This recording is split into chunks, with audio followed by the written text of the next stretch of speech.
today. We do appreciate that. We also would like to welcome Representative Vic Miller, who is subbing in today. We appreciate your time here, and we have quorum, so we're ready to move forward.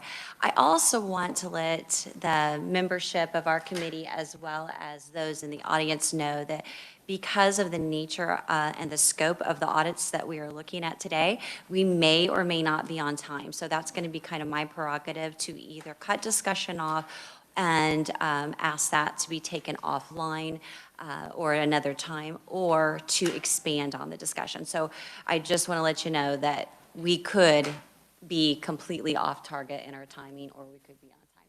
So with that, without further ado, we're going to go ahead and get started with our first audit. I would like to recognize Andy from LPA to present the audit, and this is Star Bonds Evaluations. So if everyone will, and notice that we also have online availability. So if you'd like to find that audit and prepare. And Andy, thank you for the overview. Thank you, Madam Chair. So this is the second in our relatively new series of economic development incentive evaluations. The first one, as you probably all recall, was the Angel Investor Tax Credit Program. And the state law that requires us to do these evaluations gives us quite a bit of latitude in how we approach the third element of it, which is the estimate of the incentive's economic and fiscal impact. So for this one, we looked at a couple of different things. So the first one was whether current Star Bond attractions satisfy the Department of Commerce's tourism-related goals for the program. And the second one was how long it'll take the state to break even on tax revenue it gave up supporting 3 selected Star Bond attractions. I'll get into the logic behind those in a minute, as well as, of course, the answers to both. But I do want to recognize that this is a big program, and there's a lot of different ways you could evaluate a program like this. These two made sense to us. There would be other ways to look at this that would also be valid, would be useful, would be important. But these are the ones, for reasons I'll get into in a minute, that we thought would be a really good first cut of this program. So let's go to page 3, and I'll just give you a little bit of background on the program. I know this was a pretty big topic of conversation during the last session, and so there's probably quite a bit of baseline familiarity, but I thought we could brush up a bit. So the legislature first authorized this program in 1993, and it allows local governments to issue Star Bonds and then to use the proceeds to finance tourist attractions within development districts that they create.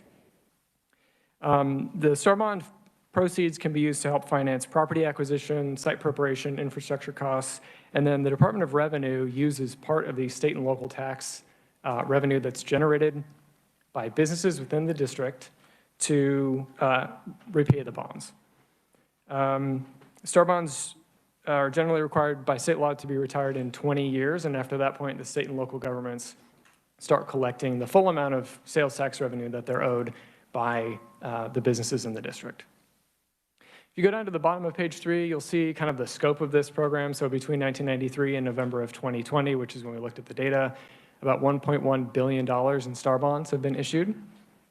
And about $873 million in mostly state sales tax revenue has gone toward repaying those bonds. If you flip to figure 1 on page 4, you'll see where these districts are located. So there are 13 Star Bond districts with 20 attractions across 12 cities in Kansas. And I'll just point out that the one that people probably most readily associate with this program, the Village West District in Wyandotte County, is a bit of an outlier. So it includes 6 of the 20 attractions. You can see in figure 1 that about $726 million of the $1.1 billion total were for Village West. So it is orders of magnitude larger than the other districts, and it's not really representative of what a sort of typical Star Bond district looks like. If you'll skip with me down to 5, to the middle, the big bold text, we estimate, this is our answer to question 1, we estimate that only 3 of the 16 Star Bond attractions that we reviewed met Commerce's tourism-related program goals. So we wanted to look at tourism in particular because we think it is a critical element of this program. Statute really broadly defines this program as intended for the promotion, stimulation, and development of the general and economic welfare of the state of Kansas, including Kansas communities. But statute also makes it clear that it's really through the generation of tourism that this is intended to happen. So we think that generating tourism is really sort of the primary purpose of the program, and critically, it's what sets it apart from other economic development incentives that also have a similar ultimate goal of the general and economic welfare of the state of Kansas. So that's why we honed in on this. If you'll skip with me to page 6, you'll see that the Department of Commerce, kind of in alignment with the centrality of tourism to this program, has created a couple of tourism-related goals for star bond attractions. And you'll see sort of towards the middle in those sub-bullets that Commerce intends for each attraction to draw 20% of visitors from outside the state of Kansas and 30% of visitors from at least 100 miles away. And this is important because that out-of-state tourist revenue coming into the state is new money. So people from other states, Nebraska, Colorado, whatever, when they come to Kansas and they spend their money here that they earned elsewhere, they're injecting new money into the state economy in a pretty clear way. Now, when you have a local visitor to a star bond attraction or really any other business in Kansas, it's much more likely that they are not truly new money in that they possibly would have spent similar amounts of money at other businesses or other attractions in Kansas if whatever attraction or business they visited didn't exist. So it's less clear-cut that that's new money in the same way that it is pretty clear-cut that out-of-state tourists are new money for the economy, and that's why this is an important goal to achieve.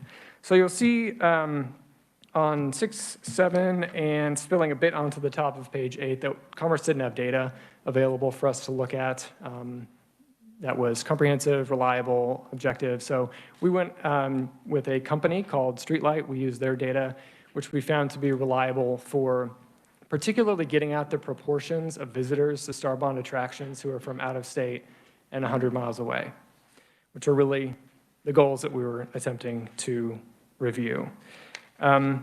We looked at, in particular, 18 and 19, 2018, 2019. We wanted to look at attractions that were done and open to the public and actually available for tourists early in 2018. That left 16 of the 20 attractions that I mentioned before, and we eliminated 2020 because of the COVID-19 pandemic. So we just looked at 18 and 19. If you go to page 9, you'll see in figure 2 a summary of what we found. And you'll see that there are 3 of the 16 attractions, like I mentioned, that met one or both of these goals that met both of the goals in one or both years that we looked at. So you'll see that the Hutchinson Underground Salt Museum met both goals in 19 and one of the 2 goals in 18. And then Topeka Heartland Park and the Kansas Speedway met both goals in both years. So on page 10 in figure 3, we have a little bit of context for what these percentages mean. These are approximations that are pretty heavily rounded. This is based on the Streetlight data. We were a little bit less confident in Streetlight's ability to give us really precise absolute numbers of visitors. And we think it gives it's reliable enough to give you a good sort of general sense of how many people we're talking about and put 20%, 30% into context. So that's really why that's there. But our takeaway is in the middle of page 11. And it's really that we think that it's sort of the more unique attractions that are doing a better job of meeting Commerce's tourism-related goals of 20% out of state, 30% from 100 miles away. And that's simply because it's a little harder to find these types of things outside of Kansas. So the Underground Salt Museum in Hutchinson is very unique. It's the only museum of its kind in the Western Hemisphere, so people absolutely have to travel to Kansas to get that type of experience. Kansas Speedway is, of course, like a top-tier sort of racing venue. There's only a handful of those in the States, and then Heartland Park hosts national-level racing events. So these are the types of things that people are willing to travel for, have to travel for, and so that's, we think, why they probably are doing a little bit better job hitting those goals. Now, at the bottom of page 11, you'll see that we recognize that tourism aside, the star bond attractions that exist now are likely providing really concrete local benefits. Job creation, capital investment, increasing local quality of life by providing interesting new amenities for locals. But if they don't draw many out-of-state tourists, then we question whether they're fully hitting that legislative intent for the program, which is to generate economic development through tourism in particular. Okay, that's question one. If you'll skip with me to the middle of page 12, you'll see our answer to question 2, which as a reminder was how long it'll take the state to break even on tax revenue it gave up supporting 3 selected star bond attractions. And you'll see, though, that we estimate it will take many decades for the state to recoup the sales tax revenue it gave up for the 3 districts that we evaluated. And the reason we want to look at this is because, as I mentioned before, it's primarily state revenue that is going towards the retirement of star bonds. So there's a pretty significant opportunity cost for the state associated with these bonds. Back on page 4, we note that about $668 million so far in state revenue has gone toward retiring star bonds. So we wanted to get a sense of how long after giving up that money the state needs in order to sort of make it back on the back end, if you will, after the bonds are retired and all that revenue that is being generated in the district starts coming into the state. So on page 13, you'll see the 3 districts that we looked at were the Hutchinson Underground Salt Museum, which I've already mentioned, Overland Park Prairie Fire, and the Wichita Sports Forum District. So we chose these 3 because they're typical star bond districts. They vary in terms of size, attraction type, how far they've gotten in repaying their bonds, things like that. So we thought that looking at these would give us kind of a good general sense of what the typical star bond district's experience is like. Now, notably, we excluded Village West. As I mentioned, it is an outlier in a significant number of ways. It's much larger. It has more attractions than any other district. It accounts for almost 2/3 of all the bonds. So we didn't think that looking at that would give us a good sense of what sort of a typical star bond attraction is doing. So there's a fuller treatment of our methodology in Appendix B at the end for anyone who's interested, but there's a couple of elements of our methodology that we outline here on page 13 that I wanted to touch on briefly. So we made a couple of important assumptions that had a significant impact on our analysis results. The first is that we assumed out-of-state visitors bring in new revenue to the state, and that local Kansan visitors are more likely to be shifting existing economic activity from one part of Kansas to another part of Kansas. That's not going to be the case for every local visitor, but we think it's a good general assumption to operate on, and it's a good sort of simplifying assumption to use for our analysis. We also assumed that only development that happened because of star bonds brings in new revenue for the Kansas economy. So some of this development would have happened anyway, even if star bonds didn't exist. And any tax revenues that come from development that would have happened anyway, that, in other words, that wasn't induced by the program and by the issuance of star bonds, can't really be fairly attributed to the program, so we excluded that as well. Now you'll see on in figure 4 on the top of page 14, a summary of our results, and you can see the 3 districts there. We have in the bold minimum and maximum break-even years. And this is because we gamed out a couple of different scenarios for each of them, so we have a range. We can't be precise with this type of thing because we're trying to predict the future. We're trying to understand what might happen in counterfactual scenarios where star bonds don't exist. We're trying to predict how people behave under these types of scenarios. So we came up with a couple of different scenarios that we think are reasonable, that we think reflect a good understanding of how people behave and how these districts might have developed without star bonds. And we ended up with some ranges. Now, less important than the precise year is sort of how far out it is, because I think that's a good indication of whether these are good state investments and, critically, how long it'll take the state to recoup that money and sort of how long that opportunity cost associated with giving up the revenue to repay the bonds persists into the future. So it kind of gives you a scale of the opportunity costs associated with some of these projects.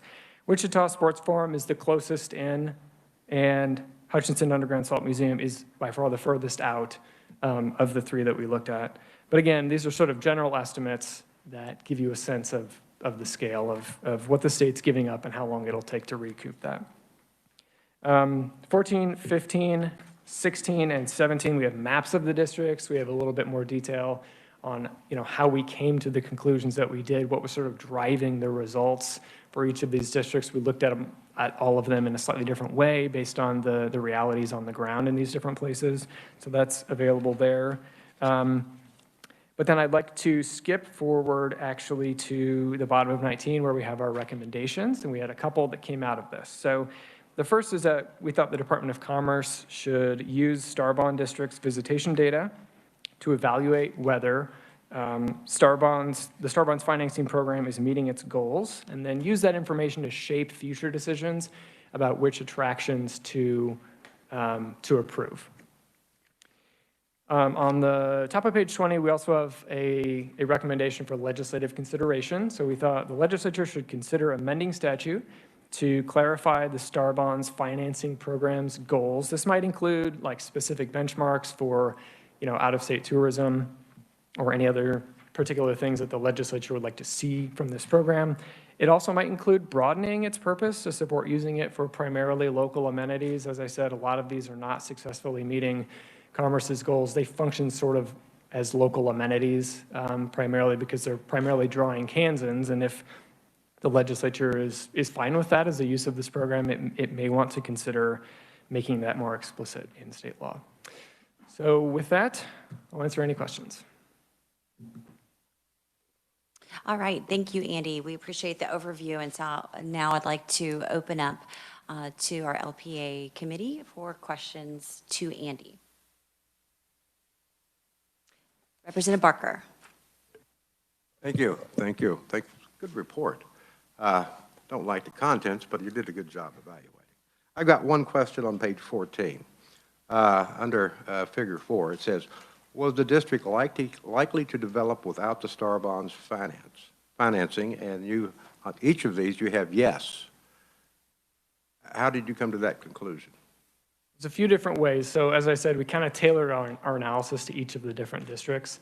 I'll start with Overland Park. It's pretty clear cut. So in our conversations with Overland Park officials, it became pretty clear that we and they share the opinion that that area that is now the site of the Prairie Fire attraction or the Prairie Fire District, because of its location in the 135th Street corridor there in Overland Park, would probably have developed at some point in some respect. Now, we can't know exactly when, and we can't know exactly what it would have contained. For the purposes of the analysis, we pushed the development date out beyond what actually happened, assuming that there would be, without Star Bonds, a delay. And we assumed that the development would be reasonably similar to what it is now. For Hutchinson, that development had that district had a lot of pre-existing development. So in our minds, there was already a lot of development there. So I think it's reasonable to say that the development that exists in that district would have happened anyway. A lot of it was already there. Wichita, similar. There was significant pre-existing development in the Sports Forum district now, and so we assumed that it would have developed similar to what we see now. Now, when we made the assumptions that underpin our analysis, we tried to be as conservative as possible and overestimate the value to the state. And so anything that happened after in Hutch and Wichita, anything that happened after the issuance of their bonds, we attributed to Star Bonds. So we didn't say, well, all that would have happened anyway. We attributed all that to Star Bonds to be as conservative as possible. And it was only stuff that was already there in Hutch and Wichita that we didn't include as attributable to Star Bonds. So there's a variety of different reasons for that. So what you're really saying is it would have happened without the state financing. It's just when. Or which, in particular, which district? For those three. It was in a condition that they were going to develop, but maybe the financing helped them develop a little early. Would that be? I think that's a fair way to summarize our position, yes. All right. Thank you, Madam Chair. Committee, other questions? Yes, Senator. Thank you, Madam Chair. I had a question. You said Commerce established the 2 tourism-related goals. Do you know what year those were established? Do you know when those goals were established? I don't, off the top of my head, no. Okay. Just a comment, it just strikes me that I love that we're setting ambitious goals, but those just seem very, very ambitious to me. And I'm worried that we're setting a standard that we're not really ever realistically going to be able to meet. So I know that's more of a comment, but I just think that we should, as legislators, really be making sure that the goals that we're setting for not only this program, but for any program are sort of readily attainable. I mean, it's like, I would love to have a goal to like dunk a basketball, but it's like, you're almost 40, you're 5'10", like maybe that's not the right goal. So these just jumped out at me as being very ambitious, and then to try to then benchmark the rest of the program, is it successful or not? I think I would have said right at the outset, you know, that strikes me as a really tall order. So I don't know that this is the right goal to judge success or failure, and that's more of a comment than something directed to LPA and more for us as legislators. But thank you for the thoroughness of this, and thank you, Madam Chair. Senator Corson, did you have a question? No? The initial question was just, you know, when these two goals were developed, and maybe we'll get some follow-up on that, but thank you. Right. Senator Thompson and then Representative Topolka. Thank you, Madam Chair. Thank you for the report, very comprehensive. With regard to the break-even years, did they see anything? For example, Prairie Fire, 2104, that's 83 years out. That's a long way. Did they see any way that they could project that they could accelerate the payback rate or do anything to enhance their attraction to people that would help us accelerate the payback rate, or did they talk about that at all? So I want to be careful to distinguish between the work that we did and whether the bonds will be repaid on time. So we assume for the purposes of this evaluation that the Prairie Fire bonds will be repaid on time in 2032. We don't know whether that will happen or not. Based on that assumption then, and then based on the data that we had available to us, the break-even year is really when the state is sort of made whole in terms of recouping the sales tax revenue that it gave up to help repay those bonds. It does not comment on whether the bonds will be repaid, if the distinction makes sense. That makes sense. Okay, so as far as like accelerating the payback rate, as far as ensuring that they're generating enough revenue to repay the bonds, that was outside the scope of what we looked at. Okay, thank you, Madam Chair. Representative Topolka. Thank you. I was wondering, when you looked into the original, like say what developers may have presented to cities when these projects got started, they use multiplier factors to determine what sort of economic development might happen, like number of jobs, spin-off jobs, what other subsidiary business might come into the area because of the big project. And I wondered, did you at all analyze or get into these multiplier factors? I know there's more than one out there that developers use. And, excuse me, I've always wondered how realistic these multiplier factors are that are used. And has anybody looked into that or thought about looking and comparing? Maybe some of them aren't any good. Maybe there's one good one out there. I don't know. I just thought I'd ask you that question and see if you even talked about it. So we didn't look at the accuracy of the market, analyses and feasibility analyses and stuff on the front end and compare them to what actually happened. We also didn't get into multipliers that would help determine indirect and induced effects. As far as so we are working on other projects right now too, economic development, incentive evaluation projects. The one that, to my knowledge, is reasonably well accepted for Kansas is 2.5. But that's knowledge that's separate from this program, and we didn't look at that in the context of STAR bonds. All right, thank you. Go ahead. Senator Tyson. Thank you, Madam Chair. I do have a couple of questions. Thank you very much for your research on this. It's very demonstrative of what's going on with this program. I think there's a few issues here. I would ask there's only 2 other states that do star bond programs. If this was such an effective program, did you talk to those states or have any conversations with them as to, I don't see why more states aren't doing this. We've had it in place for over 30 years now, and we're not seeing results from it. And I think your report is evident of that. So would you be able to comment on the other states? I would not be able to comment on the other states, why other states haven't created programs like this, why the 2 that did created them and then haven't used them for at least a decade. To our knowledge, Nevada is one of the 2, and to our knowledge, they used it once. And then Illinois, to our knowledge, has not used their program, even though they created it. Both seem to be modeled on Kansas, but they're not, let's say, popular in the same way that the Star Bonds program is popular here in Kansas. And popularity can be negative or positive. Commonly used. Thank you, Madam Chair. Yes, Representative Miller. Thank you, Madam Chair. Last legislative session, the Labor and Commerce Committee in the House considered Star Bond legislation.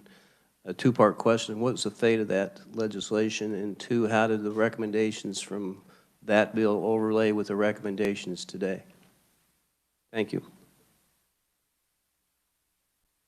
So 2021 House substitute for Senate Bill 124 was passed and signed into law, and that extended the sunset for this program to 2026. And it made a few other changes to the program. But the one that's salient to the recommendation, as you can see, let's see, we mentioned that here somewhere.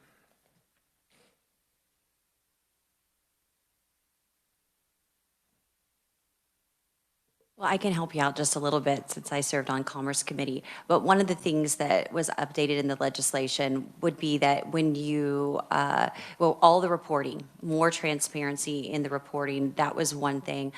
In terms of the feasibility study, you could not conduct that yourself. You could not hire your own company to engage for a feasibility study. You would need to go through the Department of Commerce, and they would have a list of potential companies that would fulfill that. But by no means did we correct every error in the statute, but we did hit some of those. Does that help? And you might want to elaborate. I found what I was looking for, so Okay. if you don't mind, I'll Yes, just jump please. in. So that bill requires Star Bond project proposals to include a plan for tracking and reporting visitation data. And it gives Commerce the authority to require districts to implement this plan and provide visitation information. So really, for the first time, the Department of Commerce will have the ability to require districts to provide visitation data that would allow them to see whether existing attractions are successfully meeting their tourism goals. And I would just add on top of that, and then I'll make sure if you have an additional question. In statute, the reporting to the legislature was to include visitor data, but it wasn't as direct or specific. It did say if any information or data is not available, an explanation as to why it is not available. And in discussions with Commerce, some of the reporting from our individual communities that have Star Bond districts were extremely vague. And in essence, they really could have better complied even with what was in statute prior to our updates, which was very specific and very pointed. Representative Miller, did you have any additional questions? Just a quick follow-up. Is what you just said cover recommendation 1? Looks similar. Yes, recommendation 1 is very closely related to that element of the bill. Thank you, Madam Chair. Senator Olson. Also, we changed only 90% of the sales tax would go to retire the bonds instead of 100% on the new Star Bonds. You know, I just don't think you can compare Las Vegas to Kansas. I think that's a pretty tough stretch. You know, why a Star Bond project probably wouldn't work there. I mean, they can have 2 million tourists in one event and one conference in town. And they probably, I bet you if you go look at Las Vegas, which They built a lot of casinos. Imagine they've got a lot of other tools. Even the states we're competing with, Missouri, for example, they have 20-year abatements. We don't. So, I mean, I think there's a lot of things that other states have that are able. I'm just excited in some of these projects to see this number in some of these rural areas of people coming there or visiting these attractions and, spending their money in Kansas. I mean, Atchison, prime example. I mean, that's probably a national attraction to see that many people coming. It's right on I-70 or close to it. I'm excited. So I think each one of these projects does help prop up the local economy. And it's hard to really see how much, but I don't know. That's just my comment. All right, thank you, Senator. And I just add that when we've been talking about STAR bonds for years and years, and we've been talking about shifting of dollars from one Kansas individual and one Kansas community to another, so it becomes a zero-sum game. So I'm very interested, and I appreciate the recommendation that said we really need to look at these our goals of the program and tourism from out of state. And when we see a particular district that's only drawing 10% of out of state, locally we know that already. Locally, we know what is happening. Locally, we feel the impact of one restaurant and one store being impacted by another.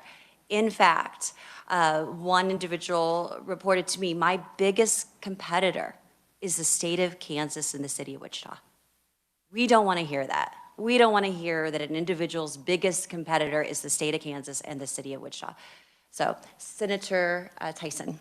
Thank you, Madam Chair. I appreciate your comments and would echo those. I'd also ask, STAR bonds initially started with the racetrack. That was the intent of it.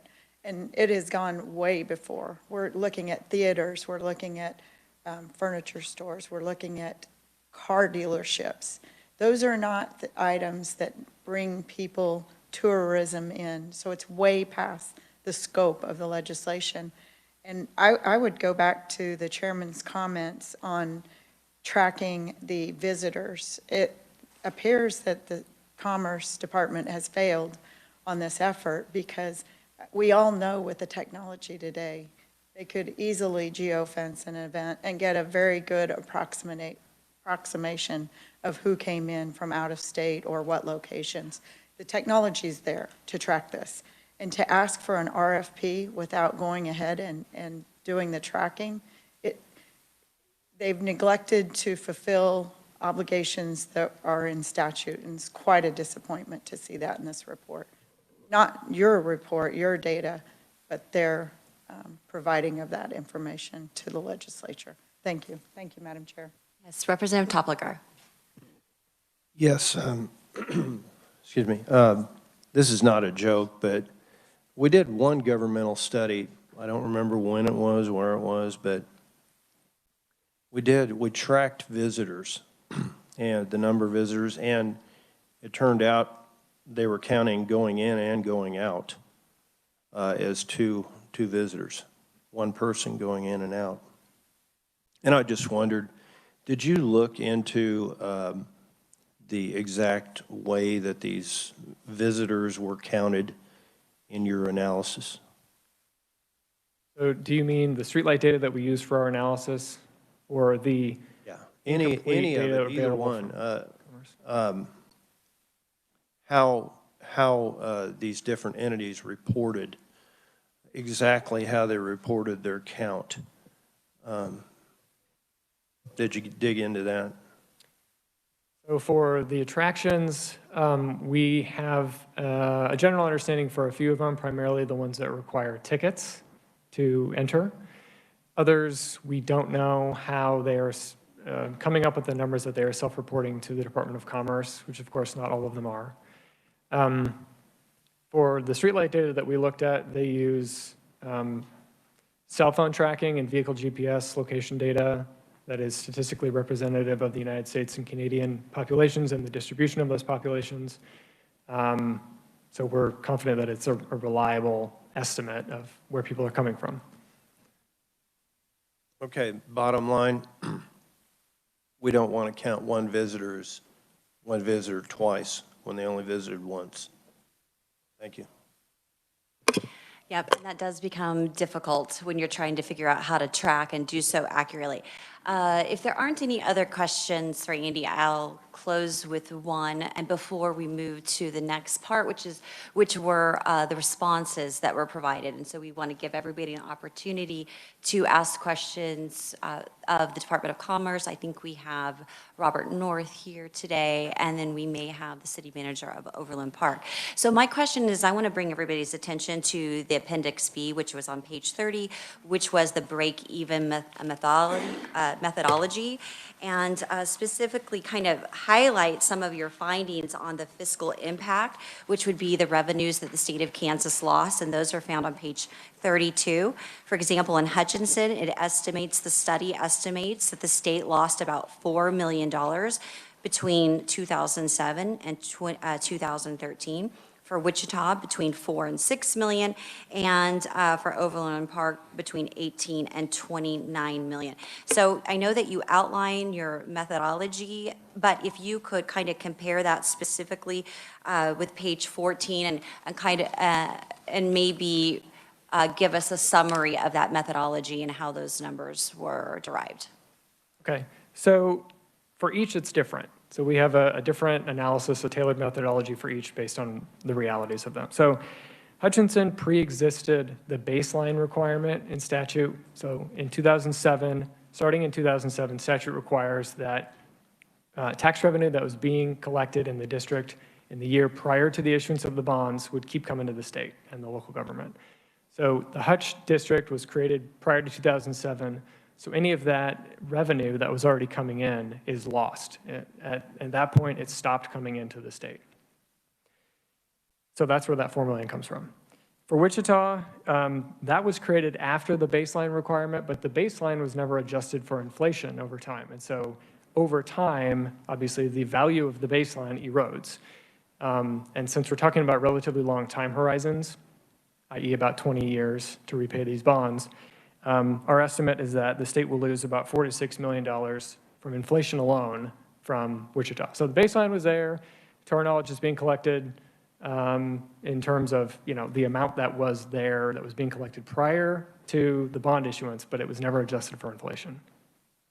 For Overland Park, this is a little bit different. It's not lost revenue, it is foregone revenue. So our estimate is that the state is foregoing between $18 and $29 million because, as I mentioned before, we think that the development in Overland Park would have happened anyway. And to the extent that that's true, the state could have collected that money without issuing star bonds because the development would have happened, the taxes would have been generated, the state would have collected it without having to repay the bonds. So that's foregone. Hutch and Wichita are lost. Okay, I appreciate that explanation. And committee, I would take note of the fact that the methodology was provided. That's something that I have not seen, and I may have missed it in some of the feasibility studies that relate to these individual projects that have been approved. For example, you might take a look at a 100-page feasibility study for a particular project, and there's no way to figure out or ascertain how they computed the numbers that they came up with. A lot of times it's just there's going to be synergistic growth of 20%. We estimate 200,000 people without providing any data of how are those numbers derived. So as we progress forward, perhaps another recommendation that the legislature might consider is requiring methodology to be included in those fiscal impact studies, which are already required.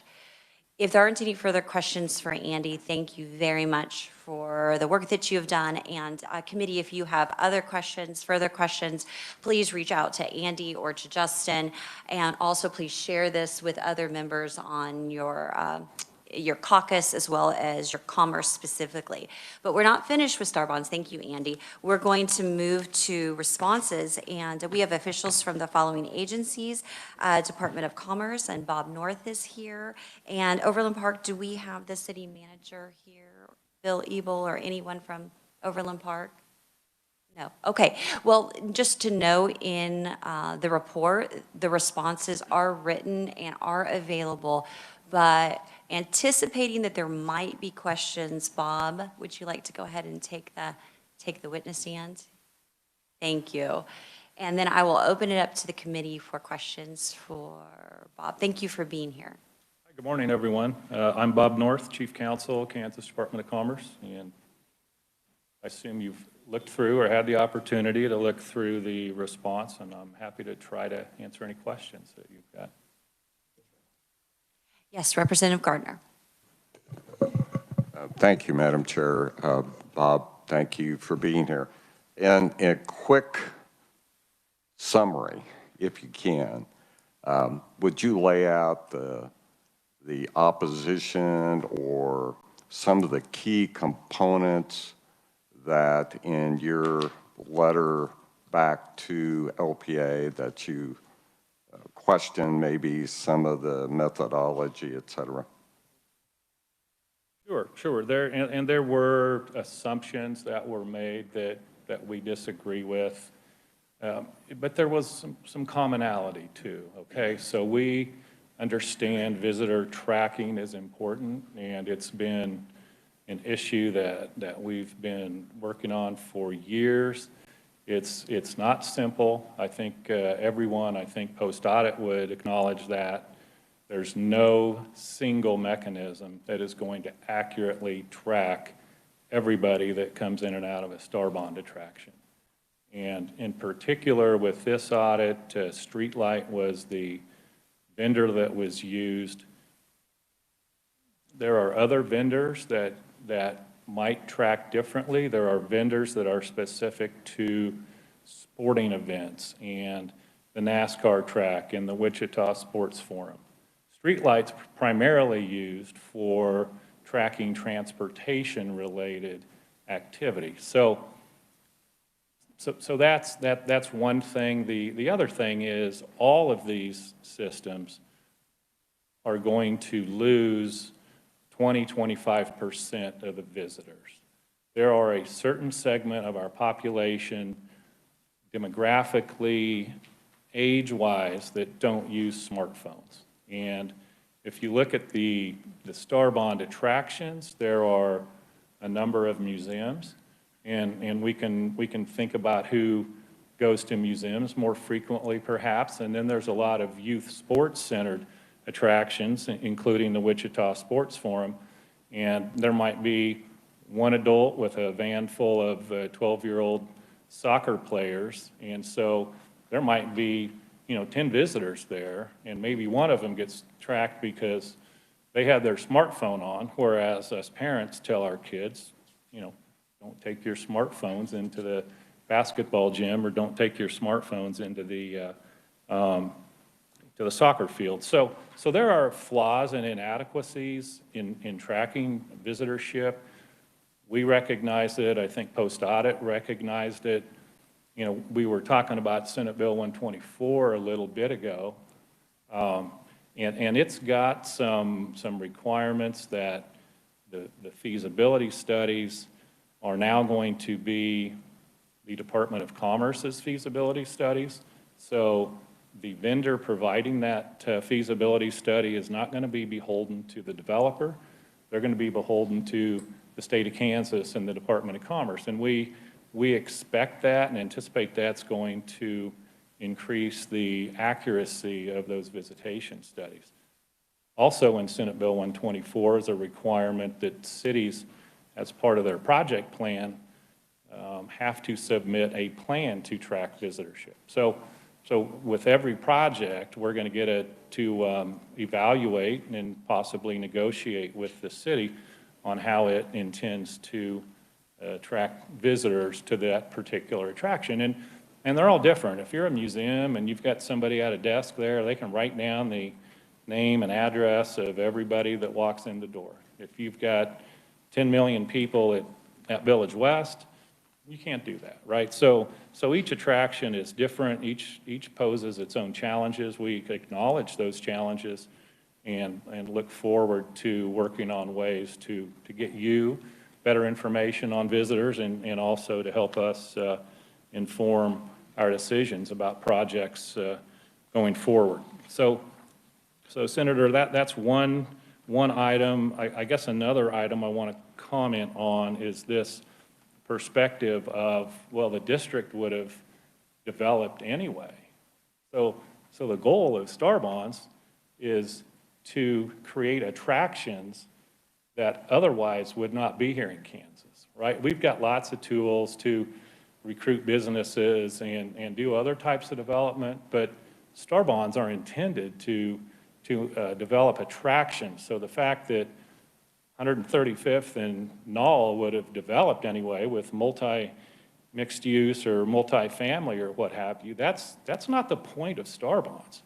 That museum is the point of Star Bonds. And that museum is what brings in people. It gets, I don't know, 350,000 visitors a year is what the attraction reports. I think post-audit's numbers are a little bit less than that, but that's the goal of Star Bonds. It's not to ensure development of a particular piece of real estate. We think that's a kind of an intuitive and natural consequence. Businesses want to be located next to attractions that are bringing in people, that are bringing in new dollars, and businesses have the freedom to locate where they want to locate. So that's another point, I guess, I wanted to make, and I'll stop here, and I'm sure there's other questions.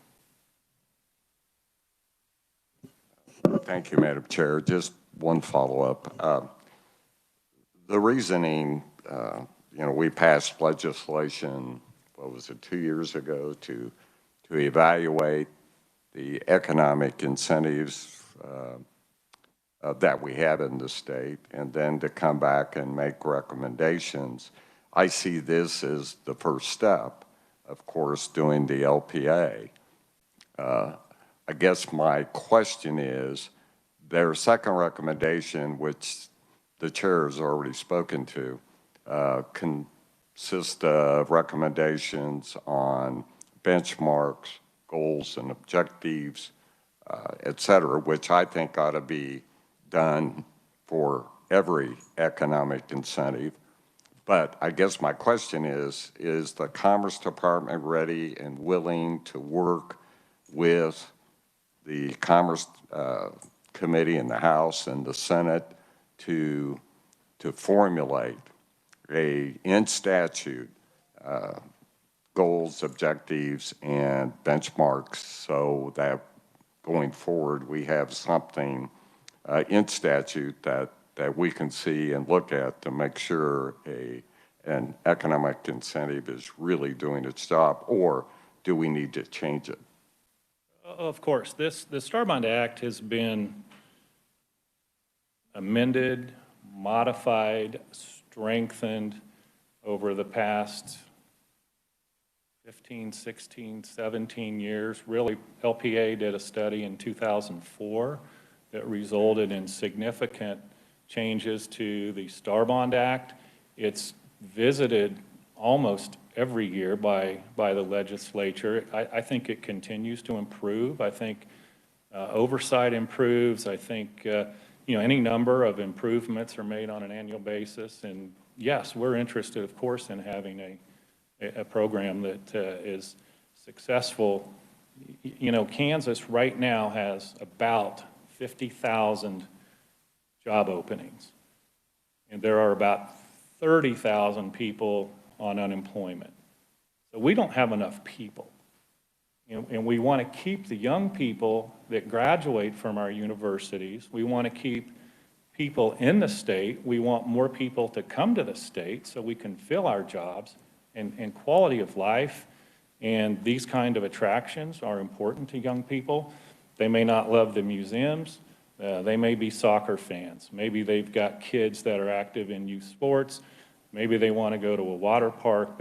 But these quality of life issues that Star Bonds are both intended and do increase in Kansas are going to help us reach some of those goals. Otherwise, there's this brain drain that we hear about, and all of our young people, not all of them, but a great number of our young people are going to go to Omaha or Dallas or Denver because quite frankly, there's more to do. So we view we view that as a very important component of STAR bonds as well. All right, thank you, Bob. Now, I have 4 very pointed questions for you, but before I do ask this, you're used to it. I want to qualify it, because for everybody here to know that Bob and the Department of Commerce has been very helpful to me. I've spent hours asking questions with you on the phone, and you have provided information to me, so I really appreciate that. So I want to start with saying that before I ask these, important questions. 4 questions. The first question relates to K96 Greenwich in Wichita, and you and I have spoken at length about this project, and one of the concerns about this project is that it was just recently approved in June of 2021, right prior to the statutes of this new HB 124 taking effect, regardless of whether or not it would have impacted this particular project. My question to you is about the feasibility study. It was this particular update of Topgolf in Wichita was approved in June 2021 using a feasibility study that was written 6 years prior and data that was 7 years old. So now taking a look back retrospectively, should one of our potential updates be that feasibility studies cannot be that old, because there's a lot of things that change in that amount of time. So would you perhaps respond to whether or not that feasibility study should have been updated so that it would have been able to take an account of the but-for instance that we know occurred in Wichita? Yes, I'd be happy to comment, and I agree with part of what you said, although maybe not the kind of the underlying assumption. So the action that was taken in June this summer was not to approve the project plan that was approved back in 2017. The only action that I'm aware of that was taken this summer was to do a minimal budget reallocation of $1 million from the golf attraction to the Stryker K96, soccer complex. So that's what took place in 2021 in June. Now, to your point about should feasibility studies have a shelf life, so to speak, kind of in general, yeah, I think that kind of makes sense, sure. And to note, the Department of Commerce does ultimately have the authority to slow down a project, to require that study again, and maybe we need to be more explicit in requiring that. The other confusion in this project was whether or not the changes that were made were substantial changes, whether or not they related to phases or projects within the project district. So I think there's a lot of ambiguity that creates confusion between all of the stakeholders, including the legislature. And I definitely would like to clean that up a little bit. My next question is, do we have any districts, STAR bond districts, that are at risk of default? They are not currently on track of producing the state sales tax or total sales tax revenue in order to pay their bonds. I mean, we could contrive a scenario where if the pandemic got bad enough and people weren't allowed to go outside and generate sales tax, then sure, I think every district is dependent upon the visitors going to the district and spending their dollars within the district. So I apologize, I'm not talking hypothetically. Are there any districts right now that are not or are very close to not meeting their sales tax or not meeting their bond amounts? Yeah, I think the only district that has needed help in that regard so far would be the Topeka Heartland Park District. And I think that was, that's a very old project. It was specifically approved by the legislature, and the legislature, for that project only, gave the city of Topeka the authority to pledge its full faith and credit behind those STAR bonds. And I think that was an acknowledgement that the district was kind of so far south of Topeka, there was never going to be adequate sales tax revenue to fund the project. So So the legislature agreed to have the city use its full faith and credit behind those bonds. The rest of the projects as of right now are not in default. You know, there's probably a project or two that might be using their debt service reserve fund, but I know those cities are actively working on enhancing the retail mix at those districts, and hopefully that won't come to fruition. Kind of lastly on that point, the Star Bond Act provides that the state and the city are not liable for any default on star bonds. So it's a really important point, but it's not a obligation in that sense of the public unit of government. The risk with star bonds falls squarely on the bondholder.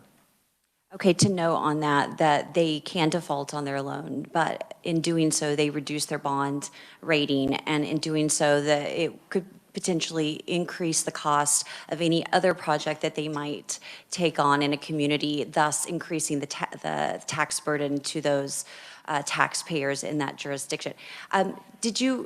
Maybe I missed it, but wasn't Prairie Fire in our audit that they're not, or maybe that was in the annual report, that they're not currently where they need to be in revenue? Well, I'm sure that That's probably where I was hitting at. that Prairie Fire would like additional sales tax revenues. They're still putting attractions in. They've got a kind of a concept chicken and pickle that's I think under construction right now. So that district's not completed, right? I mean, it's going to take some more years to fully build out, and they've had some challenges that you know, the recession that we had, you know, several years ago that have kind of slowed down some of the development there. But yeah, we'd all like to see more sales tax revenue being created really in every district. And to save time, because I know there are others that want to answer a question, I'm only asked the third question, not the fourth question, but it really it relates to protecting the little guy, the businessman, the businesswoman that is never going to receive this type of incentive, but they are required to compete directly with that. I realize in our legislation, we passed SB 124. We try to address that. We do not want businesses to pirate from other businesses, but yeah, in my larger metropolitan community, I can see it. I can name the businesses that moved from one place to the other place. They moved to a Star Bond district because they could get cheaper rent, because the land was free. So I would ask, how moving forward can we better protect our small businesses, because they're competing directly for employees, for sales, and it's making it very difficult, because as I said earlier, what we have been told is that my biggest competitor is the state of Kansas and the city of Wichita, and I cannot compete with them. Yeah, thanks. So a couple of things come to mind there. One is Senate Bill 124 now requires a city to submit a summary of community support for the project. That was not there in the past. Now it was, I guess, assumed that if a city brought a project forward that the city supported the project, but one of the changes that was made this most recent legislative session was to require a summary of community support for a project. So that's one piece of it. The other piece of it is each project has to have a market impact study as part of the feasibility study that's in the project plan, and that market impact study is to look at the effect of that project on other retailers within that community, and then specifically as pertains to other Star Bond projects. So that's in there currently. We believe that Senate Bill 124 is going to allow us, the Department of Commerce, State of Kansas, to get a better feasibility study, and we can drill down on that market impact information better than we could have before this last session. Senator Tyson. Thank you, Madam Chair. So the Prairie Fire project, and this may be for legislative post-audit, a follow-up, were there additional incentives on these projects and these programs on top of the STAR bonds? And if we could get legislative post-audit to look into that? I think, Senator, you're talking about the layering effect that we have seen that, that there might be, literally dozens of STAR bond districts that might have also community improvement districts inside of them. They might be receiving property abatements. There may be, there are other incentive tools that are being used. Do we have, to maybe tackle or tack on to that question, do we have information about that at Department of Commerce, or do they not have to report that? So TIF and CID are really locally driven financing tools. I do agree with at a higher level, yes, there are STAR bond districts with TIF and with CID. So I can't tell you which one specifically. We can find that out, or legislative research could do that. If I may, Madam Chair, I would like legislative post-audit to follow up on the audit and have a neutral. I'm sorry, my confidence isn't real high on the data that Commerce is going to, we may want a short audit. We may want to approve something like that. So I'll have you work with Justin and Chris and see if that could be a short audit. I would add to that, right now in existing legislation through the transparency database that goes through the Department of Commerce, I would think the programs such as the CID programs, community improvement districts, should be included because it's any program that exceeds $50,000. So if that's not updated on our database, we should probably add that to the list of items that needs to be added to our database.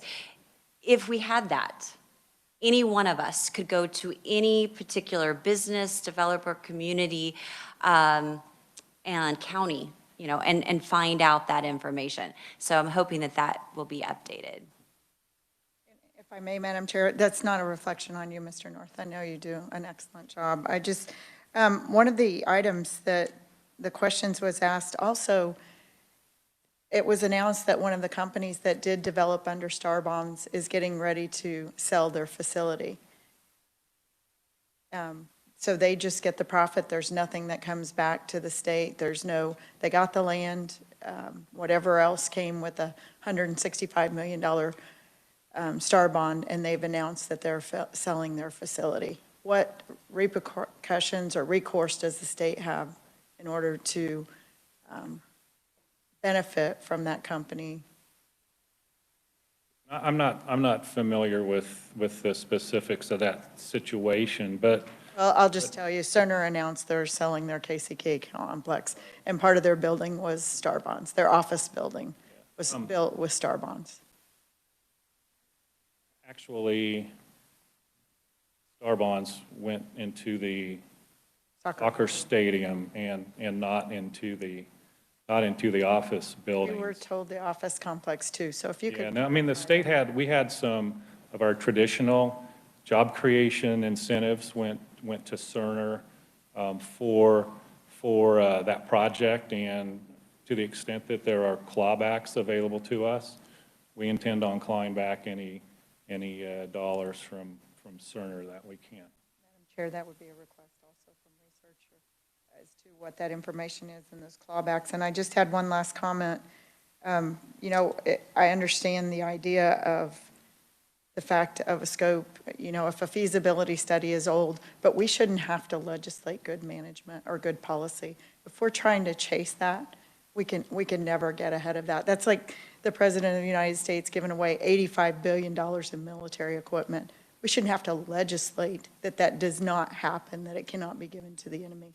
It's the same thing for this. We shouldn't tell you how old a feasibility study should have to be through legislation. Right, So, right. Thank you, Madam Chair. Thank you, Mr. North, for your testimony.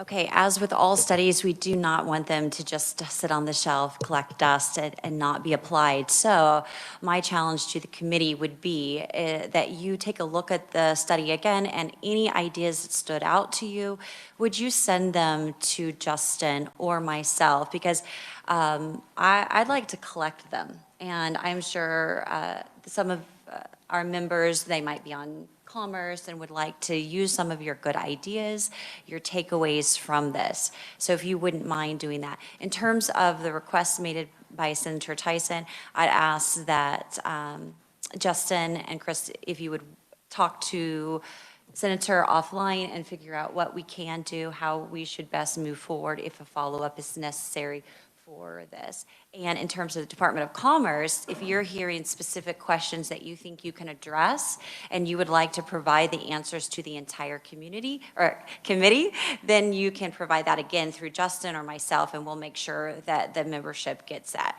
So if there aren't any further questions, I appreciate everyone's time and patience on this audit, and we're going to go ahead and move to the next audit. So thank you, Bob. All right, so just a little off-target schedule. The next item for the audit is the Unemployment Insurance Claims and Fraud, Part 2. I'd like to recognize Matt from LPA to present the audit. Thank you, Matt.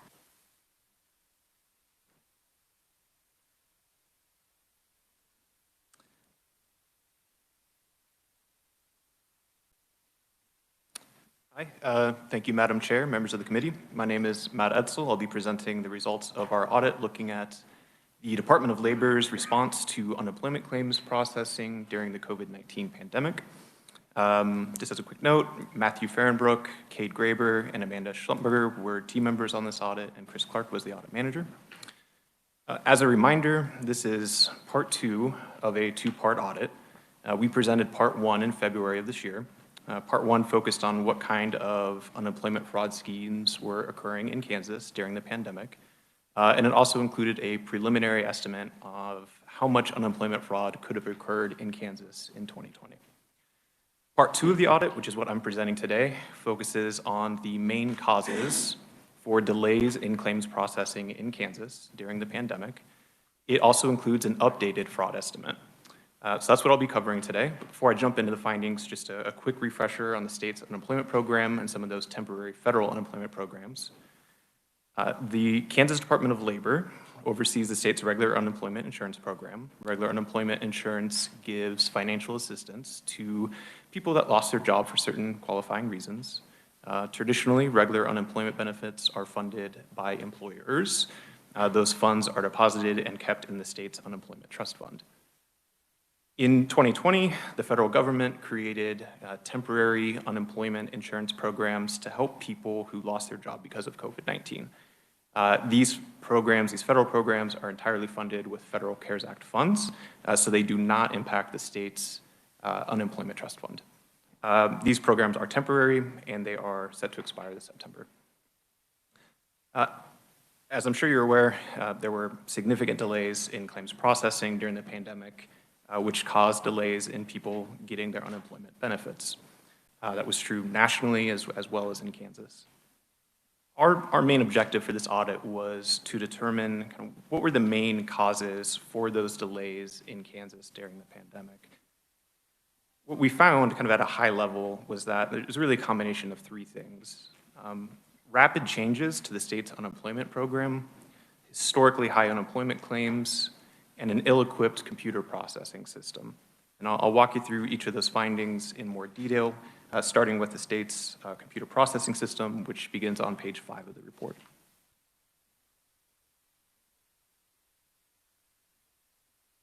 A little bit of background. States use large, kind of powerful computer processing systems to process unemployment claims. Those computers run on a significant amount of computer code. Like many other states, Kansas's unemployment processing system is centered around a mainframe computer that operates on an outdated coding language, in our case from around the 1970s. What's happened is that over time, KDOL had to add modern programs and systems around that outdated mainframe. Modern programs don't always integrate well with that mainframe, and that's really because they're running on 2 different languages, right? Like one modern, one outdated. So what KDOL's ended up with is a sort of piecemealed processing system made up of new and older technology. And at times, they can struggle to work together well. And that's especially true during periods of high claims volume, which is exactly what happened during the pandemic. So figure 2 on page 9 of the report shows that claims increased from about 3,000 claims in February 2020 to about 66,000 claims a month later in March. And they remained relatively high over the course of the pandemic, and that increase put a tremendous amount of strain on that piecemeal system, causing it to break down periodically. And when that system is down or when it's not functioning properly, then claims weren't always getting processed, and that helped contribute to some of those delays that we've seen. One of the other main issues we found was that not only was the mainframe's code outdated, it was also disorganized. What had happened was that historically, KDOL staff weren't following a uniform or well-documented process when they were making changes to the mainframe's code. Because of that, that code became very disorganized. And disorganized code is risky, especially as you continue to modify it. Basically, the code is disorganized to the point where you can't be sure what effect new changes will have on the system. And sometimes those changes can create errors, which contribute to delays in processing claims or issues with claims. During the pandemic, the US Department of Labor was handing down a lot of changes to state unemployment departments. Those changes required KDOL to modify the mainframe code. In some cases, those changes had a bad interaction with that disorganized code, and it created several errors on people's claims. KDOL showed us one example where a coding error made it appear that several people were no longer eligible for unemployment benefits, despite still having several weeks of eligibility remaining. And unfortunately, these errors aren't easy to see, and they're not easy to fix. They require specialized staff to review the claims and identify the issue. It takes specialized IT staff that's familiar with that outdated code to go in and try to fix these issues in the code as well. So these aren't always quick fixes, unfortunately, and during those times, people are potentially going without their benefits. Now, KDOL is in the process of modernizing its computer processing system based off the RFP for that project. The new system wouldn't rely on the outdated mainframe, which means it might not be like piecemealed like we see it today. It'd be more fully integrated. It would also give KDOL an opportunity to get away from that disorganized coding structure. So I think if executed, that modernization project could address the main issues that we saw that led to those delays. I'd like to move on and briefly talk about KDOL's call center, which those findings begin also on page 9 of the report. We did review KDOL's staffing numbers and call center data to see how they were staffed, how many calls were coming in, and how many calls they were able to answer. One really important thing to know about KDOL's customer service representatives is that those positions are generally federally funded, and that federal funding increases or decreases with this, generally increases or decreases with the state's unemployment rate. So going into the pandemic, Kansas had very low unemployment rates, somewhere around 3% in 2019. Because unemployment rates were so low, funding for those positions was also low. So in April of 2020, for example, KDOL only had 33 fully trained customer service representatives to help answer those phones. And when you look at incoming calls answered, which are shown in figure 3 on page 10 of the report, those KDOL staff were only able to answer a very limited number of those calls, about 1% of incoming calls in April 2020. Over the course of the pandemic, KDOL did increase its staffing, mostly using contracted staff. KDOL reported bringing in around 500 additional surge staff during this time. But as you can see in that figure, there didn't seem to be a clear increase of calls answered with those additional staff. One possible reason for that could be that not all of those surge staff were always assigned to answer phones. So in some cases, the surge staff were assigned to other administrative duties or were assigned to making outgoing calls as well. So it's possible if a significant number of those contracted surge staff weren't answering phones, it wouldn't have a significant impact on the number of calls answered, which is what we see in figure 3. The last main thing I'd like to cover is our updated fraud estimate, which begins on page 13 of the report. As a quick reminder, in February of this year, we reported a preliminary estimate of about $600 million in potential unemployment fraud in Kansas in 2020.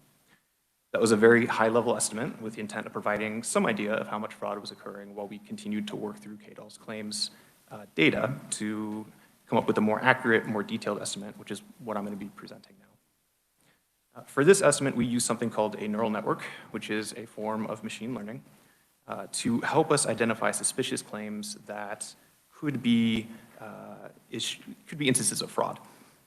Without going into too much detail, we started this process by manually reviewing 1,000 claims. And we look at those claims for 26 things that could indicate imposter fraud. So for example, we look to see how many times the same complex password was used across unique claims. The likelihood of that occurring by chance are very, very low. So when we see something like that, that's a good indication to us that imposter fraud might be going on. Using those 1,000 claims, we use that to train a neural network to basically replicate our decision making. Once it was trained, that network could go through and make the same kind of decisions as we did on all of the remaining claims from January 2020 to February 2021, which is a little over 1 million claims. This essentially kind of helped us automate our fraud review process. So one last note on our fraud, our neural network really was looking for cases of imposter fraud, so fraud as a result of identity theft. So it's not going to include any other type of improper payment or any kind of wage fraud. But with all that in mind, we now estimate that about $700 million in unemployment fraud could have occurred in Kansas between January 2020 and February 2021. Ultimately, our fraud estimate is a combination of two things: the results of our neural network that I just described, and claims KDOL had already marked as fraud in its data. And that breakdown is shown in Figure 4 on page 15 of the report. So starting from left to right in that figure, you can see there's about $71 million in fraud that our neural network flagged that KDOL did not. In that middle section of the figure, you can see there's about $309 million that was flagged by both our neural network and KDOL as fraud. So this is basically where we overlap. And then on the far right of that figure, you can see there's about $306 million that was flagged by KDOL, but not by our neural network. So together, those pieces make up that $700 million estimate. KDOL had concerns with the $306 million that they identified, but our neural network did not. They're concerned that much of that $306 million were legitimate claims that they had incorrectly flagged as fraud over the course of the pandemic. But KDOL will need to investigate those to really determine how many were actually legitimate and how many were fraudulent. We do note some limitations that could both overstate and understate our estimate, including those legitimate payments that could have been marked as fraud. Those limitations are listed on page 16 of the report if you're interested in more detail on them. But I'd also like to go ahead and highlight Figure 5, which is on page 18 of the report. This figure is a breakdown of our $700 million fraud estimate by state and federal programs over the course of the pandemic. What we found was that of that $700 million, about half, so $343 million, came from federal unemployment funds, and half, about $344 million, came from state unemployment funds. So it was a relatively even split, but there was a difference in when that fraud occurred. As you can see in the figure, fraud from the federal programs, which is that orange line, mostly occurred in the summer of 2020, where fraud from the state's regular unemployment program, which is the blue line, occurred later in the year, really ramping up around November 2020. It is important to note that fraud from the state's regular unemployment program would affect, or did affect, the balance of the state's unemployment trust fund. So over the course of the pandemic, the balance of that trust fund declined by about $711 million. So if you were to apply the results of our estimate, that means fraudulent payments could have accounted for about 48% of that decline. Last thing I'd like to talk about is fraud prevention, which those findings are summarized in Figure 6 on page 19 of the report. As this figure shows, we found a significant number of all claims filed during the pandemic, about 59% of them, were fraudulent attempts. We also found that about 30% of those fraud attempts were actually paid. So that means that 70% of all fraudulent attempts in Kansas during the pandemic were prevented, being stopped from being paid. We wanted to try to estimate the value of those fraudulent claims that were stopped, that were prevented. So using the average of claims paid out, we were able to estimate that about $2 billion in potentially fraudulent payments were stopped in Kansas during the course of the pandemic. That concludes my high-level summary of our findings. I'm happy to stand for any questions and provide additional details that you might have. All right, thank you, Matt, for the overview. Committee, what questions do you have? Yes, Senator Corson. Thank you, Madam Chair. So the LPA neural network tool has about a 91% accuracy, is that correct? So we only included claims that the neural network was 95% confident or above in. So each claim, it ranked its confidence in whether or not it was fraud. To be conservative, we only included results where it had a 95% confidence or greater. Okay. And so it did not identify any of that $306 million as fraud. The neural network tool that you think is 95% accurate identified not a single dollar of that $306 million as fraud. Is that correct? That is correct. And that could be for a couple of reasons, if you'd like me to elaborate. I would, please. So our neural network, I guess, first of all, is really looking for cases of imposter fraud. So there are other types of frauds that are occurring over the course of the pandemic, individual wage fraud, employer fraud. There's other types of frauds occurring that KDOL is looking for that our neural network wouldn't be looking for. So it's really just looking for those large-scale cases of imposter fraud that we heard about during the pandemic. So that's kind of one reason why KDOL might have flagged claims as fraud that our neural network might not have picked up on. There's also additional tools that KDOL has access to that our neural network didn't necessarily have, different data points, bank account information, routing information, IP address. Those sort of things as well could lead to some of those reasons why those were flagged in KDOL's data, but our neural network might not have necessarily picked up on it. But what the report says is that the LPA model has low confidence that this $306 million is fraudulent. But despite you having low confidence in it, you included all $306 million in your estimated fraudulent benefits payments. Is that correct? We did. And the low confidence is our conclusion, not necessarily that the network had low confidence in those $306 million. We had lower confidence based off of what we could see in the other two buckets of fraud and what we couldn't see in that $306 million. So in the other two buckets, in the $71 million that we identified, we knew internally that our neural network had a 95% or greater confidence level in that $71 million. That made us feel pretty confident about that number. That middle number, also, because there was that overlap, our neural network found that, and KDOL's data found that as well, also gave us pretty high confidence in that number as well. The $306 million, we couldn't see so much behind that, so we had to go off of what was flagged in KDOL's data for that. So because we didn't have that overlap, because our network wasn't able to have a 95% confidence in it, we deemed that compared to the other two buckets as lower confidence. But without further information or an ability to validate how many of those were legitimate or fraudulent, we felt it prudent to keep that in our estimate because it was what was in KDOL's data, is what was flagged as fraud when we reviewed it.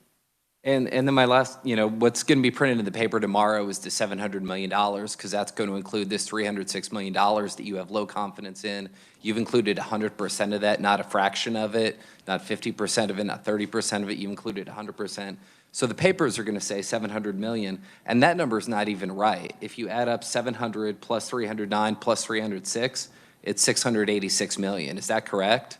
That is correct. We've aggressively rounded the number to not give a false sense of accuracy. All right, I appreciate it. No further questions, Madam Chair. Thank you. All right, great. I'm going to follow up on the senator's question regarding the portion that was just identified by the Department of Labor. So your neural network was not able to identify that because it was related to potentially fraud that was beyond probably the United States.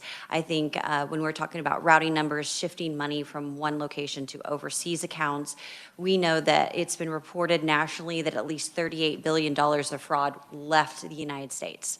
And so we know we can just probably take that portion of Kansas fraud and determine what amount that might be. So to me, it makes, it makes sense that it was included in your overall assumption of approximately 700 million in totality. My question to you is specific. Do you think it would be possible, if this committee wanted to do so, that we would potentially be able to train that neural network to just focus on those high months of fraud, which was really when it peaked in January to February? Do you think that there would be any advantage to just zeroing in on that? Or do you think we would come up to the same conclusions? I think you'd come up to the same conclusions. I don't think the scope of time limited the accuracy or had an effect on the accuracy of the network. So we could have it look at 15 months versus 2 or 3 months, and I think the accuracy would be about the same. So that might be something that the Department of Labor could do, is just look at that little splice in time. And since they have more information, more access to information than the neural network has, would that be a fair assumption? I think so, and we did share the results of the neural network with the Department of Labor. So they have those claims, claimant IDs for all those buckets that we discussed. So I do think they are planning on going, and maybe I'll let them speak to it in more detail, but and doing more investigation on those claims to see how many were fraudulent and how many were legitimate. Fair enough. Any other questions from our committee? All right. Well, thank you, Matt, for providing the initial overview. And I know that the committee will want to spend some more time on it, as well as the special committee that's assigned to take a look at this. We have Peter Brady from the Department of Labor. He is here, and has prepared remarks. And I'll let you start with that, and then we'll open for questions.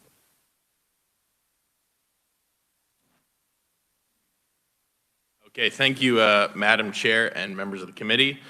I appreciate the opportunity to testify in this audit. My name is Peter Brady. I'm the Deputy Secretary at the Kansas Department of Labor.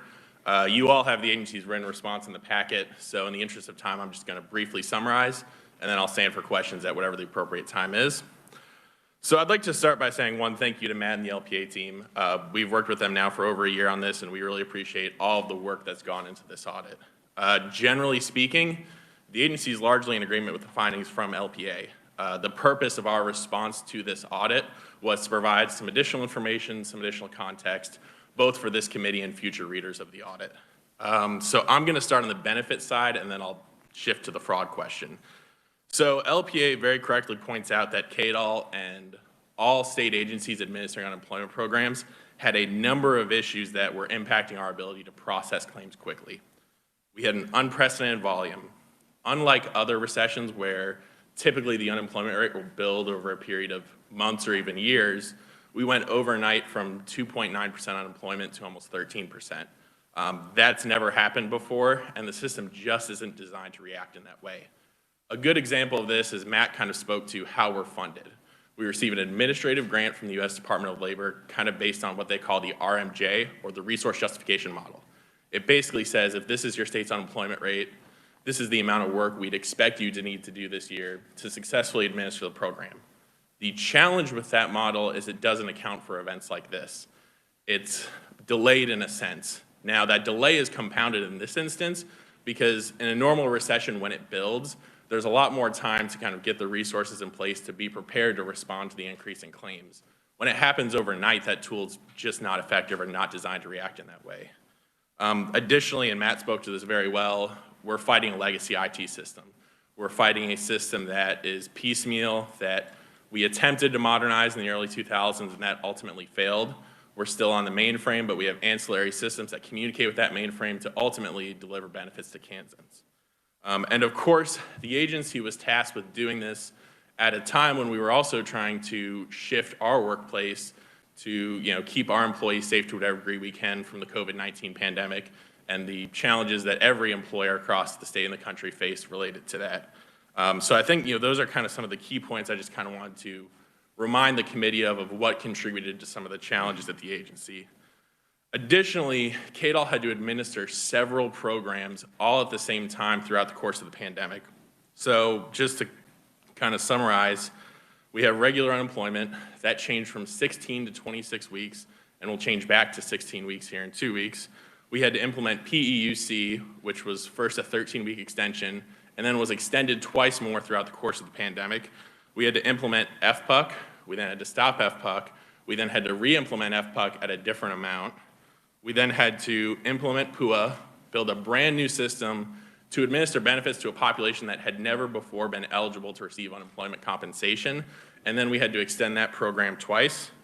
We had to build LWA, the Lost Wages Assistance Program, which is not an unemployment program. It's a disaster recovery program that's run by FEMA, not the U.S. Department of Labor. So in addition to all of the work we do with our partners at USDOL, we now introduced a new agency into the system. FEMA had to work with them to administer that program. And then finally, in addition to all of these new federal programs, the state triggered onto extended benefits, an existing program in place for high times of unemployment. We then triggered onto high extended benefits. So at first we had 13 weeks, we then went to 20 weeks. That is the first time the state of Kansas has ever triggered onto high extended benefits. So we had to build that out in our system, and then we triggered off in December. One of the challenges, I just listed 6 programs, several extensions, and kind of just gave a broad scope of what the agency was facing. But you had claimants that at one point in time or another may have been on any combination of these programs or transferred between many of these programs. Claimants often went from regular unemployment to PEUC to extended benefits to potentially PUA in December of 2020, and then back to PEUC when the Continued Assistance Act was passed, and then the American Rescue Plan Act. This is on top of the fact that through all of these extensions, there's now 79 weeks of benefits available. Just speaking very candidly, the mainframe system is built on a benefit year basis and never really had to work through, not recently at least, paying more than 26 weeks to an individual. So an individual has weekly claims that now extend over 52 weeks a year or into 60, 70 weeks. It just creates much more complexity, challenges for that system to process those claims. And part of the challenge here too, I mentioned all of these programs. We also have to operate these under guidance from the U.S. Department of Labor. State unemployment is generally a partnership between the state's labor agency and USDOL to administer that program. The federal programs are all largely based on how the federal government tells us to run those programs. So they have to give us guidance for what different eligibility criteria means, how we're supposed to pay individuals, how we're supposed to transfer individuals between several different programs. That can be immensely challenging. Throughout the course of the pandemic, the U.S. Department of Labor has issued 47 unemployment insurance policy letters, which is basically our guidance. These range anywhere from a few pages to one that's north of 80 pages. And part of the reason so much guidance was needed is related specifically to the PUA program. You're talking about a population of individuals who, generally speaking, most likely don't have covered employment, so they don't fit into the traditional base wage system of determining someone's monetary eligibility. And oftentimes they don't meet kind of the standard eligibility requirements that exist in state statute. So you're building this from the ground up to support this population of individuals. In addition to the 47 U-polls that were issued, there's obviously questions that arise out of that as our legal team and our UI team work to implement these programs. To date, I have submitted over 130 questions to the Regional Office of the U.S. Department of Labor, requesting clarification on their guidance, additional information, or just candidly, how do they want us to administer a specific requirement. The one kind of thing I'll add on to the end to summarize the benefits portion of the agency response is, and it's in our agency response, my colleague from Texas put the challenge very simply, but I thought it was well explained. The unemployment system across this country was asked to do 2 things at the same time that are very directly contradictory to each other. State labor agencies were asked to administer these programs to pay benefits as quickly as possible to those who need it, while also fighting an unprecedented and new type of fraud that was systematically attacking states and preventing that fraud from going out. These 2 goals and objectives are often completely at odds with each other and largely contributed to the issues that we faced in Kansas, but every state labor agency faced to different degrees across the country. So I'll talk to the fraud piece a little bit, and I know there were a few questions on that.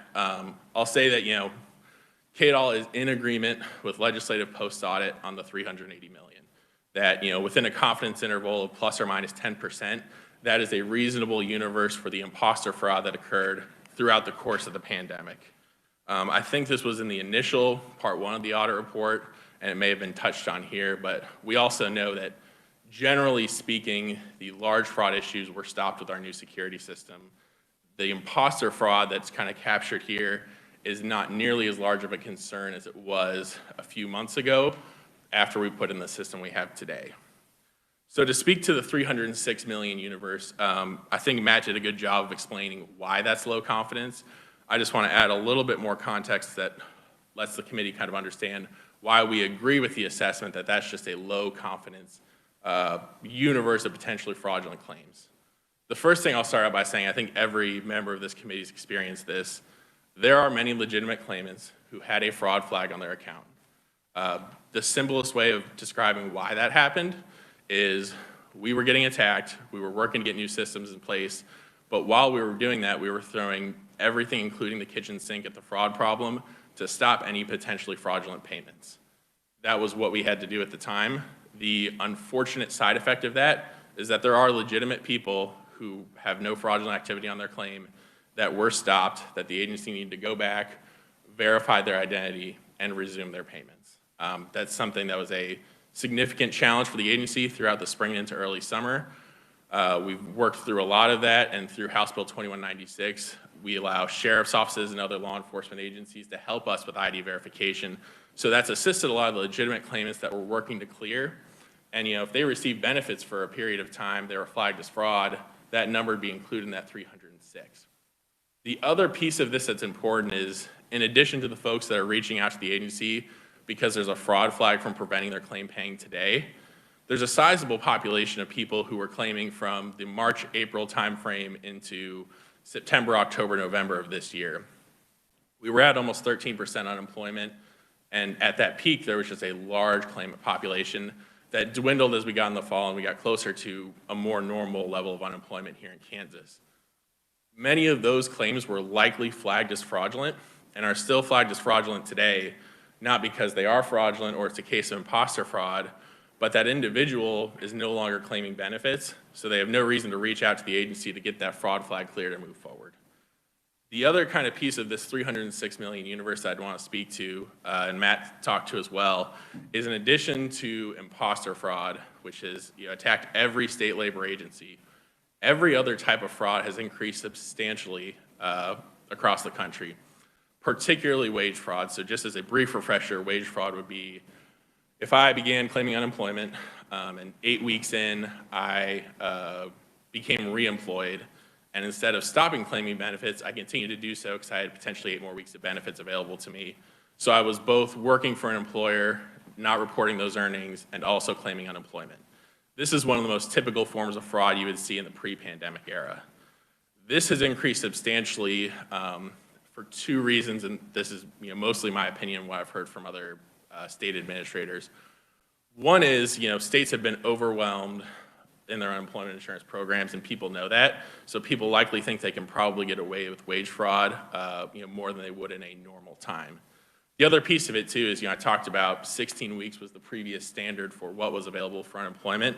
We're now at 79 weeks, different periods of time where there's additional $600 available and now $300 available. So the incentive to attempt to commit this type of fraud is just much higher. And then, we talked about fictitious employer schemes, stuff like that. So all of that's to say this 306 million number, we agree with LPA. 380 is a good universe estimation for imposter fraud. We think there's a lot of things in the 306 million. Some might be imposter fraud. A good chunk of it is going to be wage or other type of fraud. And a good chunk of it's going to be legitimate people who were still working to clear those claims. So I think that would kind of be just to give more background on that number for this committee. I'll add too that LPA has done great work. At the end of the day, the only way we get to a definitive answer on this question is a forensic audit. House Bill 2196 has charged the UI Modernization Council with conducting one, and that's going to be starting soon. But we can do all of the work that LPA has done here, and it gets us to a good starting point. But until you do a forensic audit, until you're looking at the transactional level data, that's where you get the form of certainty that I think everybody on this committee and the agency would like to see. Just a few other quick notes on fraud. You probably will notice that both in the LPA report and in the agency's response, we're not able to compare to a lot of other states. Very few states have an estimate of the fraud that's impacted their state at this point in time. I'd say it's probably about 5 to 10. But what we do know is that this universe is gigantic. California is one state, for example, that does have a preliminary estimate out there. They're saying as high as 33 billion. Again, much larger state, not very comparative, but just to give a sense of the scope. In June, the U.S. Department of Labor Office of Inspector General further reported they estimate at least $89 billion in fraud occurred across unemployment programs in the United States. So while we don't have a lot of great estimates from other states or even a very detailed specific estimate from the U.S. Department of Labor, we know that this is a massive problem impacting every state to some degree. The last item I would note briefly for the committee, Matt did a good job of kind of pointing out how much fraud we actually stopped. I would go a little bit further in that estimation because every claim we stopped, had we not stopped it, could pay out for a total of 79 weeks with all of those supplements added by the federal government. So in terms of how much fraud was stopped, yes, there are fraudulent claims that may have paid out 1 or 2 weeks. But if we stopped that claim after it paid 2 weeks, we also stopped 77 other weeks and supplements from paying out. So this has been a brutally challenging issue to confront, but I did want to point that out that the ks.gov staff that have worked on fraud and worked on stopping these issues have done a mountain's worth of work to stop potentially what could have been much worse. With that, Madam Chair, that concludes my prepared remarks. I'm happy to stand for questions. Okay, questions? Senator Tyson. Thank you, Mr. Chairman, and thank you, Peter, for all your work. I know this committee may not be aware of it. Peter has been diligent. In fact, New Year's Eve, he's on vacation making calls on unemployment. So thank you very much. But I do have some tough questions, Peter, as you knew I would. One of the questions, the call center, how many people did the Department of Labor bring on for the call center as a contractor? And why wasn't this information available to legislative post-audit? And we did provide legislative post-audit with both our high-level summaries of contractors available and then specifically requested invoices for, not what we were bringing on, but what we were charged for. That information's available. I think I briefed in the UI Modernization Council as well, and we can certainly continue to make that available. So to just walk through it briefly, it's been different levels at different points in the pandemic. Prior to June of 2020, we didn't really have any contracted staff. The agency worked with other state agencies to find state employees who, for whatever reason, based on the pandemic, weren't fully utilized by their agencies. And we stood up a call center that reached a peak of 120 state employees from Commerce, Revenue, Wildlife, and Parks that assisted with basic UI questions. That was helpful to a degree. The challenge being that since they're not fully trained customer service representatives, the scope to which they were able to assist was fairly limited. In early July of 2020 is when we first started contracting with Accenture. The initial engagement with Accenture was, one, an assessment of how we address some of the significant challenges in terms of claimant communication, the IT systems we have, and customer service, as well as bringing on the first wave of resources to assist. I think that first wave was 20 associates that we put through a training course and got on the phones 2 weeks later. Throughout that summer and into the fall, we continued to build the resources we have on the phone. I think we probably got to a point where we were at about 200 to 250 in the fall of 2020. And I can provide the specific numbers once we sit down and work that through. We were at about that 200 to 250 number for most of the fall and into kind of the winter, January, February timeframe. What happened in December, January, February is an extremely important kind of point in time for the unemployment insurance system. The CARES Act provisions were set to expire on December 26th of 2020. The legislation did not look like it was going to pass. The legislation did pass Congress at about the 11th hour and then was signed into law by the president on December 27th. which is after the expiration of those programs. That legislation was the Continued Assistance Act. The Continued Assistance Act, in addition to providing extensions for all the federal programs, it also changed some significant eligibility requirements, including a lot of changes to the PUA program. So that extension was very challenging to put in place. The reason I bring that up is, and you'll see on call volume charts, January, February, March, we saw a significant drive and increase in the calls coming to the agency because those extensions weren't put in place. I believe it was early March, and again, I can follow up the specific numbers, when we started to very quickly ramp up the resources we have on the phone. So we started doing more training classes. We were adding, we got, I think, to about April, May timeframe, we're getting about 500 resources. We continue to add in May and June to where we reached about 600, 650 at the peak. So that's kind of the highest point we got to during the pandemic. Where we're at today is we're keeping a pretty high level of resources through September 4th. That's the end of all of these federal programs. What the agency's plan is and what we anticipate is after the initial wave of requests and information that come when the federal programs end, when folks want to call in and know, okay, these programs have ended, what's next for me? We expect the call volume to decrease substantially just because our claimant population is probably going to cut by 2/3 to 75% overnight. So I know that was a very long-winded way to walk through where the resources were at, but does that help? No, it's fine, but it just reinforces what I thought and what's in the report, the fact that we ramped up individuals, we ramped up phone lines, and we didn't see results. So this definitely needs to be looked at closer. Also, I would ask, and I know we're short on time, Madam Chair, the federal government warned of the fraudulent identity claims that were coming in March of 2020. There was no action taken by the department until later in the year. In fact, they provided funds in August, and the department didn't implement anything until late November, December, if I remember correctly. Can you speak to that? Yeah, I can. Thank you, Senator. So I'll speak to a few notes. One being, just as a history point, I was not in my role with the agency for a part of that time period. So I'll only speak to what I know or what I can verify. USDOL did have concerns about fraud. We saw this in the Great Recession as well, that when there's a greater availability of benefits, it increases the financial incentive. So they warned states and knew that there was going to be an increased level of fraud. What I don't think was identified until later in the summer was to what degree it would be imposter fraud. And that's certainly the new component that the pandemic brought. And we talked previously about the data breaches that have occurred across the country several times. There's actually a recent one from T-Mobile, I believe, that exposed a bunch of records, and that's the genesis of all of this. USDOL did provide some grant funding to the state of Kansas. I think August is correct, Senator, to implement better fraud detection and prevention tools. Those resources were used in several ways. One, we had to staff up pretty significantly in the fraud division. So the number of claims, particularly in the PUA program, that we had to review every single day before pushing them forward for potential payment was substantial. So a large number of staff were added to the fraud unit. We did start to utilize different analytics tools and use that to work with the Integrity Data Center at NASWA.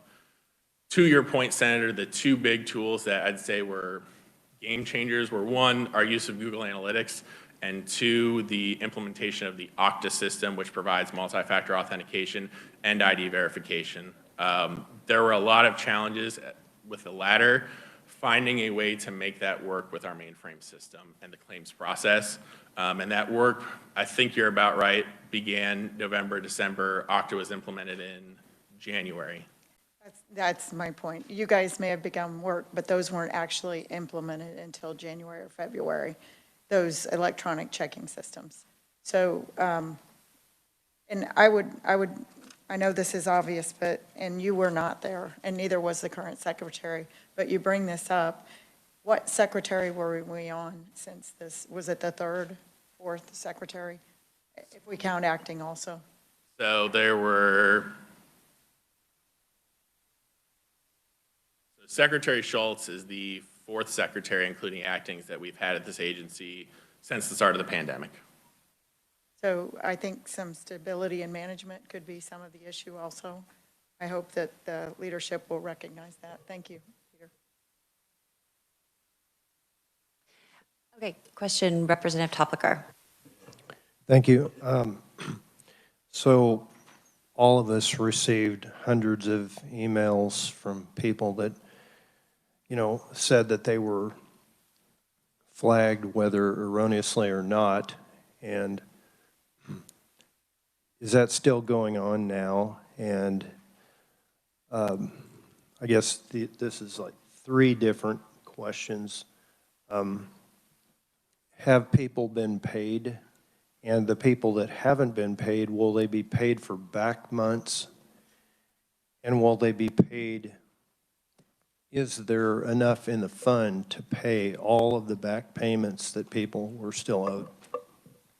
Yeah, thank you, Representative. So to the first part of your question, are there still issues? The short answer is yes.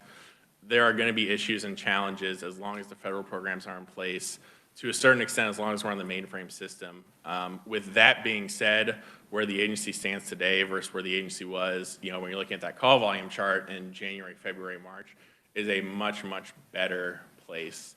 One piece of analysis I did for the UI Modernization Council was we looked at the universe of continued claims in PUC as one program to say, each week when claims are filed, how many are getting paid? The ones that aren't getting paid, why aren't they getting paid? At that point in time, it was about 87% of weeks being filed were being paid to the claimants for that program. The reasons they weren't paid are kind of your standard reasons for why an unemployment claim might be delayed. Some did have, a fraud flag that may or may not be erroneous. Some had an issue that required adjudication. That could be something like the individual said they weren't searching for work that week, which is a core requirement of unemployment, so we have to temporarily suspend their benefits. There's individuals that did not comply with my reemployment plan, which is another reason we had to temporarily suspend benefits in some cases. So to answer the first part of your question, Representative, yes, there's still issues. There's still going to be some claimant level issues. We're in a much better place today. And the other components of that too is come September 4th, when 3 of these programs end and the claimant population drops substantially, those issues get resolved much quicker because we're not trying to find a way to make the mainframe continue paying this person. We just have to do catch up, back payments, that kind of thing. To the second part of your question, any individual that is found eligible for any benefit weeks up to the week ending September 4th, which is when the federal programs end, regardless of when they're found eligible, if they are found eligible for those weeks, they will be paid for those weeks. They will be paid FPUC or any other supplements that are owed to that claimant as well. The federal programs are all appropriated from Congress and have sufficient balances. The way that actually works for the state is every morning when we process the UI pay file, we determine how much we're paying for each of the benefit programs. We then draw those funds down from the Treasury to pay them. In terms of state unemployment, the share of our claimant population that's on state unemployment is relatively small compared to the federal programs. The trust fund last week, I think, was about $680 million, and our solvency calculations all say that the trust fund is in a good place right now. There's not a solvency concern that we would go to zero and potentially have to borrow from the federal government. Just for this committee's awareness, if that were to occur, and it did occur in Kansas during the Great Recession, anytime a state hits zero, the individuals in that state aren't out of luck. The USDOL has a loan program that it allows states to borrow funds from the Treasury to administer and then rebuild and pay those back. Obviously, that's not the situation we ever want to be in. At this point in time, with the injections into the trust fund, I don't think that's a concern today. Real quick follow-up. The money that left the United States, was there any one country specifically that we tracked it to? So I've heard a few different reports from, and this is something that's being looked at by the FBI is looking at some domestic rings. The Secret Service is looking at this, as well as the Treasury Department and USDOL OIG. We've seen rings from multiple countries, some countries on the African continent, some based out of Russia and that general area of Asia. Those are the 2 that I've heard mentioned most in different reports, and when they've begun to prosecute these individuals, I think it would probably be fair to say that there's more than that, but those are the 2 that at least I've seen in different reports. Senator Ware. Thank you, Madam Chair. As a small business owner, one of the things that I find is one of my biggest expenses is when I have to bring on a new employee and get them trained, and I'm out a bunch of money and no effort for, I don't get much back for a very long time. So I'm wondering what is your training period? I'm sure it's at different levels. And especially to get a newly trained person truly able to deal with these complex issues. What's the general time frame with that? Yeah, thank you, Senator. That's a good question. I think gives me kind of an opportunity to fully help encapsulate how complicated this can be. In an ideal scenario, when we're not at an increased claim volume and we have a little bit more time to do so, the initial training for a CSR should be about 6 weeks. That's to get someone up to speed on, one, the basics of unemployment, and then two, if you're a customer service representative for KDOL right now, you're interacting with 7 different systems to work with claimants. In addition to pulling up the mainframe, and the mainframe has 94 transactional screens that CSRs have to learn a good chunk of. They also have to learn our CRM software, which is a result of the failed modernization from the early 2000s. One of the things we did modernize was our CRM, and we've kept that. And then there's several other systems. So, I think we've used in testimony before, I've got a picture that we've used that shows a screen with 3 different monitors and all the different systems that CSR is interacting with. So that obviously makes that training more complicated. The other component to this too is even without federal programs in normal times, unemployment can be a brutally complicated program. Each state has their own different provisions for eligibility, what might disqualify someone, how someone's monetarily entitled, all that type of stuff. And that's just simple claims where it doesn't have maybe a combined wage claim where someone worked in multiple different states. So the general training to get someone up to speed in an ideal world is 6 weeks. And then we do supplemental training to get them skilled on more specific stuff. So like I just mentioned, combined wage claims where if someone, lives in my neighborhood, might have worked in both Missouri and Kansas during their base wage period, we have to have a way, and we have a system to do this, to talk to Missouri and say, okay, this claimant wants to claim in Kansas, we need you to transfer their wages over into our state so we can combine them and monetarily entitle this person to a claim. There's other kind of more specified trainings that we usually do in 1 or 2 week periods. Once someone has been a CSR for a longer period of time, we then look for folks to become adjudicators. So an adjudicator would be the next level up of if someone has, say, a separation issue from their employer. An adjudicator is responsible for calling that individual, conducting an interview to determine the circumstances of their separation, why it occurred, all of the information related to that, and then talking to the employer and asking the same questions of why was this individual let go, et cetera, and then making a determination based on all of that information on that individual's eligibility for benefits. Adjudicator training is another 4 to 6 weeks. That's usually after someone's been here for a while. Now, all of this I briefed is kind of the ideal pre-pandemic time period for how we bring someone through our process and train them in different areas. During the pandemic, one of the things we did do was compress our training timeline from 6 to 4 weeks for most classes. That was just out of necessity to get individuals on the phone assisting people. We determined that there was some stuff we could go back and train later, but we could get all of the core training needed to assist claimants done in that 4-week time period so that they can be more useful earlier. The other part of this that is unbelievably challenging, and in my position, I look at the federal guidance every day. I look at the legislation, the U-polls, and understand how these programs interact. But then getting all of that information and training it to our frontline staff is just very challenging. Every time the CARES Act or one of the extensions was passed, they made substantial changes to the unemployment system that were unbelievably complicated, that were challenging for anybody to understand. We have to make sure we can train our CSRs to understand what they need to help claimants.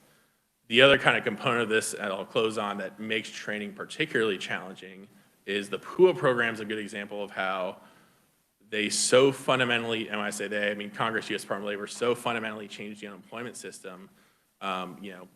There's no monetary entitlement piece like we have for the calculation for regular UI. It's all claimant self-documentation of their previous self-employment, gig work, that kind of thing. And the eligibility requirements for PUA are vastly different and more expansive. So many claimants who would have normally not been qualified for unemployment may qualify under PUA, and we have to first deny them and then transfer them over into that system. A interesting example of this, and it came up in the last legislative session, was if an individual had previously been determined to have committed fraud in the state of Kansas, they would have received the 5-year fraud penalty under legislation passed in 2013. The federal government told us, generally and specifically on that fraud issue, a disqualification from state unemployment is not a disqualification from pandemic unemployment assistance, PUA.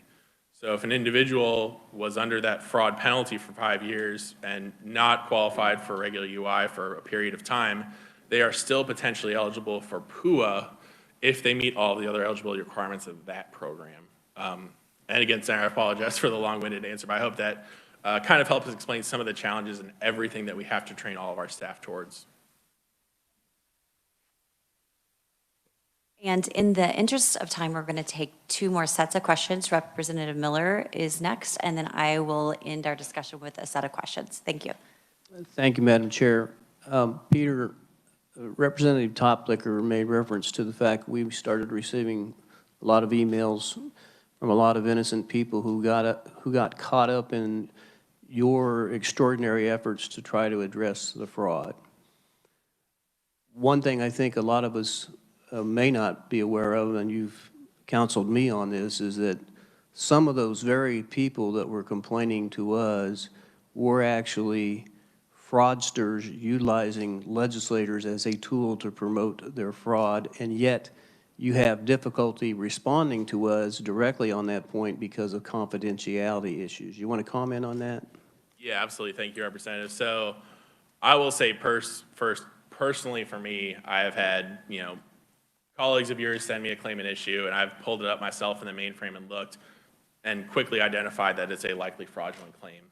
There's a few challenges that we've been working through to communicate that information to legislators. One, an email from someone alone with their information isn't necessarily confirmation of identity. So responding to a legislator or responding to that specific individual, we can't be sure they're the person they say they are just based on an email address. That's one of the challenges, and that's why when we call individuals or individuals call into the call center, we verify their account information before we start discussing their claim with them for that confidentiality reason. The other portion is many of these cases that are active fraud cases are currently under investigation, and we would not want to say anything to the individual or a legislator or anybody else that could potentially compromise the integrity of that investigation, so that if it's ultimately found to be fraudulent, the agency has every tool at our disposal to make that determination and then collect funds that were fraudulently paid to someone who misrepresented themselves to the agency. But I have seen it, and I've talked to colleagues in other states that have seen it. As we've developed better tools to stop fraud at the front door, fraudsters have tried to find new ways to get in the door to fraudulently obtain funds. One of those has been to make their case to elected officials who they know have connections into the agency to potentially get that claim moving forward.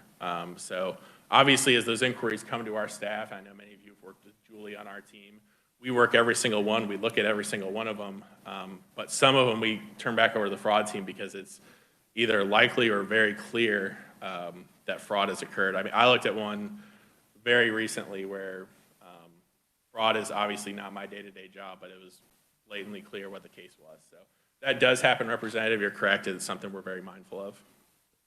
Yes, Representative.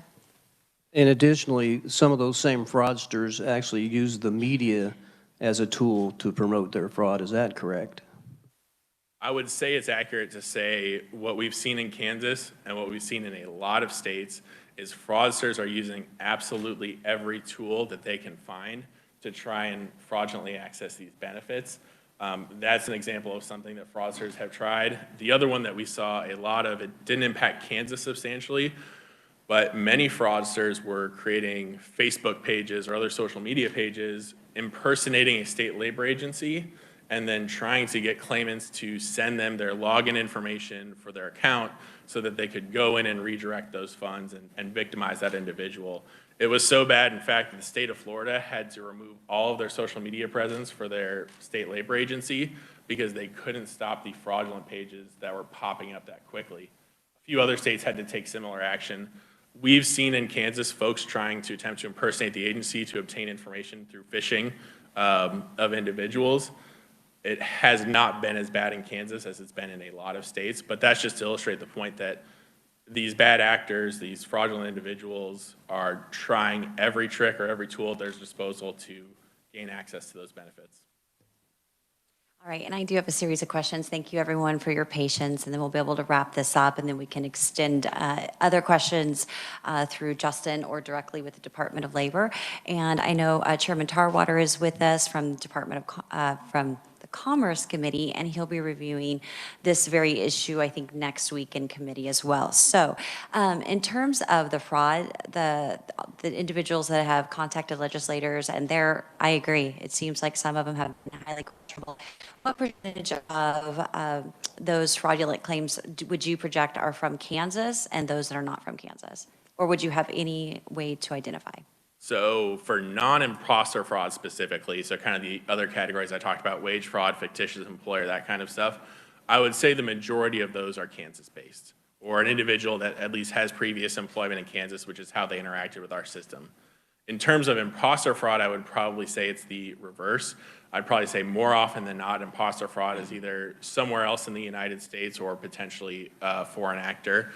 We have seen a few news releases from the FBI, from the Treasury Department, where they have found individuals in different states that will have a book or a balance book of fraudulent claims they're doing across 20, 30 other states. So we've seen some reporting on that. So again, Madam Chair, this is a little bit more speculation on my end, but I'd say it's safe to say that the non-imposter fraud is primarily Kansas-based. The imposter fraud is mostly outside of our state. Okay, thank you for that answer. And to circle back to the identity verification, you mentioned California had about $38 billion of fraud. I think you mentioned that. My question is, if we look at the tables that are on page 9 and the tables that are on page 15, what you see is a huge bump up right in January.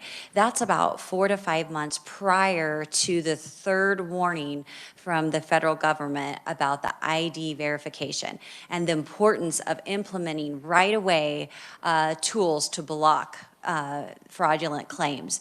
And so in August, we received our $1.9 million. In October, I believe California implemented their stops for ID verification, or their stops to protect ID identification. And so my question is, who is going to be responsible for that additional 100 plus million, some estimates as high as 138 million in January alone, of fraud that was paid out when we were warned, we had the money for it, other states were able to do it, Kansas did not, after March, May, August, and we didn't get it done until February. So that's over 90% of the fraudulent claims that occurred in that month. I'm just wondering who should be accountable for that? So thank you, Madam Chair. I'll speak to that a little bit. So a few components. One, the agency certainly recognized the importance of having ID verification. Adding that onto our mainframe system was a challenge for a lot of reasons that we've already talked about. But I think one important piece to highlight here is that our solution is through Okta's the tool, and then LexisNexis the ID verification portion of that. We couldn't just add LexisNexis or another vendor for ID verification without the Okta tool, because, and we'll tread carefully here because I don't want to get too into the agency's security infrastructure on the IT side, but we needed the Okta tool as a repository to use as our user repository, and then be able to add a modern tool like LexisNexis or another tool onto the state system. So it was a complicated IT problem that we were working to address. It just took some time to find the solution that worked. The other kind of piece I'll speak to, we had ID.me, which is one of the larger vendors in this space. I think they do about 27 different states for unemployment insurance ID verification. What we saw there was the vast majority of the clients that they added on throughout the course of the pandemic were in the November, December, January, February timeframe, around the same time that Kansas went in. We took the system down, I believe, on January 29th, and it came back up with the new security features on February 2nd, if my memory is correct. All of that being said, Madam Chair, I hear your concern. I wish more than anything that we could have done this quicker. It just was a very complicated problem that the agency worked as fast as we could to get in place, but it took some time.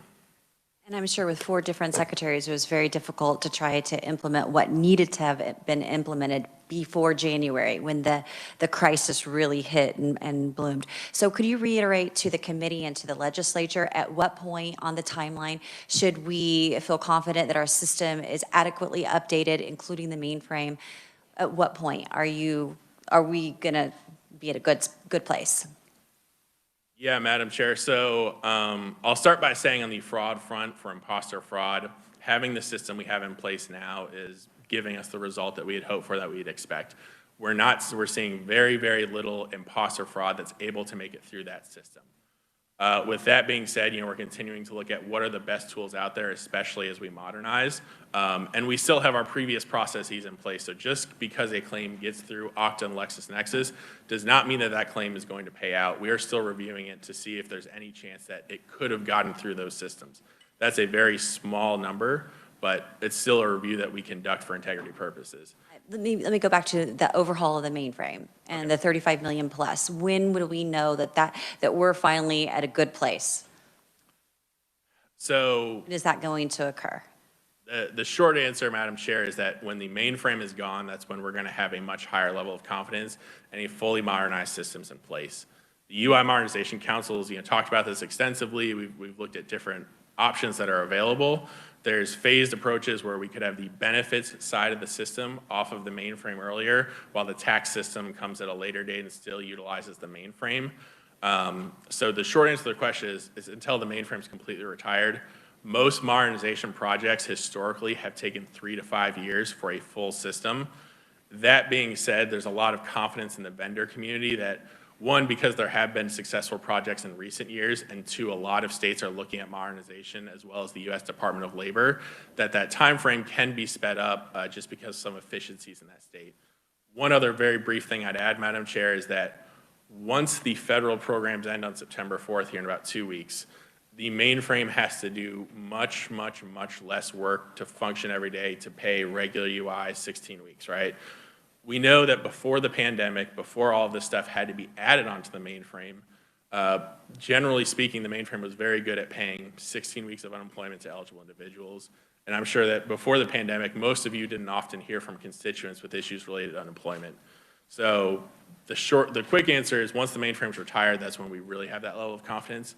That being said, when federal programs end and the only thing we're asking the mainframe to do is administer 1 program instead of 6, we'll see a much, much, much lower instance of errors or stuff that prevents eligible claimants from being paid.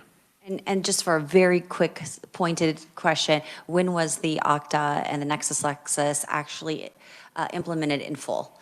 So it was really going strong. I believe it was Tuesday, February 2nd. I can double check that date, but it's that first Tuesday in February when the system came back online. It was up in full. Okay, and then the last comments, and perhaps you can address these next week, but really, we never saw 1099-G information, so we really never knew anything related to that. In terms of the question from Senator Tyson, the call center and the 500 additional people added, we never really got updates on how many calls were made successfully every day. And we did receive in this audit what the initial portion looked like, but it really waned. And so there's a lot of missing pieces as we try to make an analysis of what went wrong. So I hope that the department will take a serious look at some of those reoccurring questions and perhaps bring those back to the task force next week. So with that, committee, did you want to respond before I close? Just very briefly, Madam Chair. I agree with you 100%. This is something we're going to continue to look at moving forward.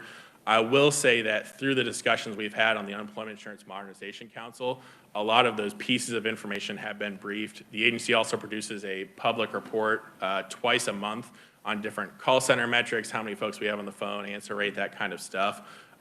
We will obviously continue to work with Chairman Tarwater, Chairman Olson, and other members of that council to continue to answer those questions and provide more information. The last thing I'll add, Madam Chair, is any members of this committee or any members of the legislature that have questions about the system or this audit or anything related to unemployment, please feel free to reach out to me. I'm more than happy to get on the phone or take a meeting to walk through some of this information and try and answer questions as best I can.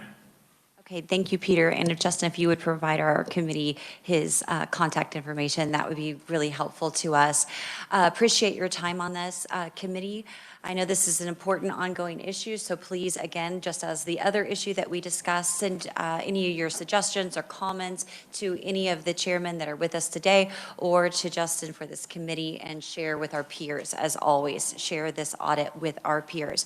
Ladies and gentlemen, we are going to take a 15-minute break to allow our committee members to take a break and to eat. The Chamber of Commerce has provided lunch. Feel free to bring that back in.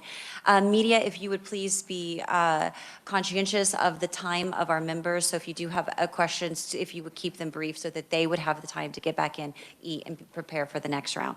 So with that, committee, we will take a pause until about approximately 12:30. Thank you.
All right, we are returning back to the Legislative Post-Audit Committee, reconvening, and we are going to pick up where we left off. We just completed the Unemployment Insurance Claims and Fraud Part 2 audit, and we are now moving on to the Substance Abuse Treatment Audit. And I'd like to recognize Heidi from LPA to present the audit. Thank you, Heidi.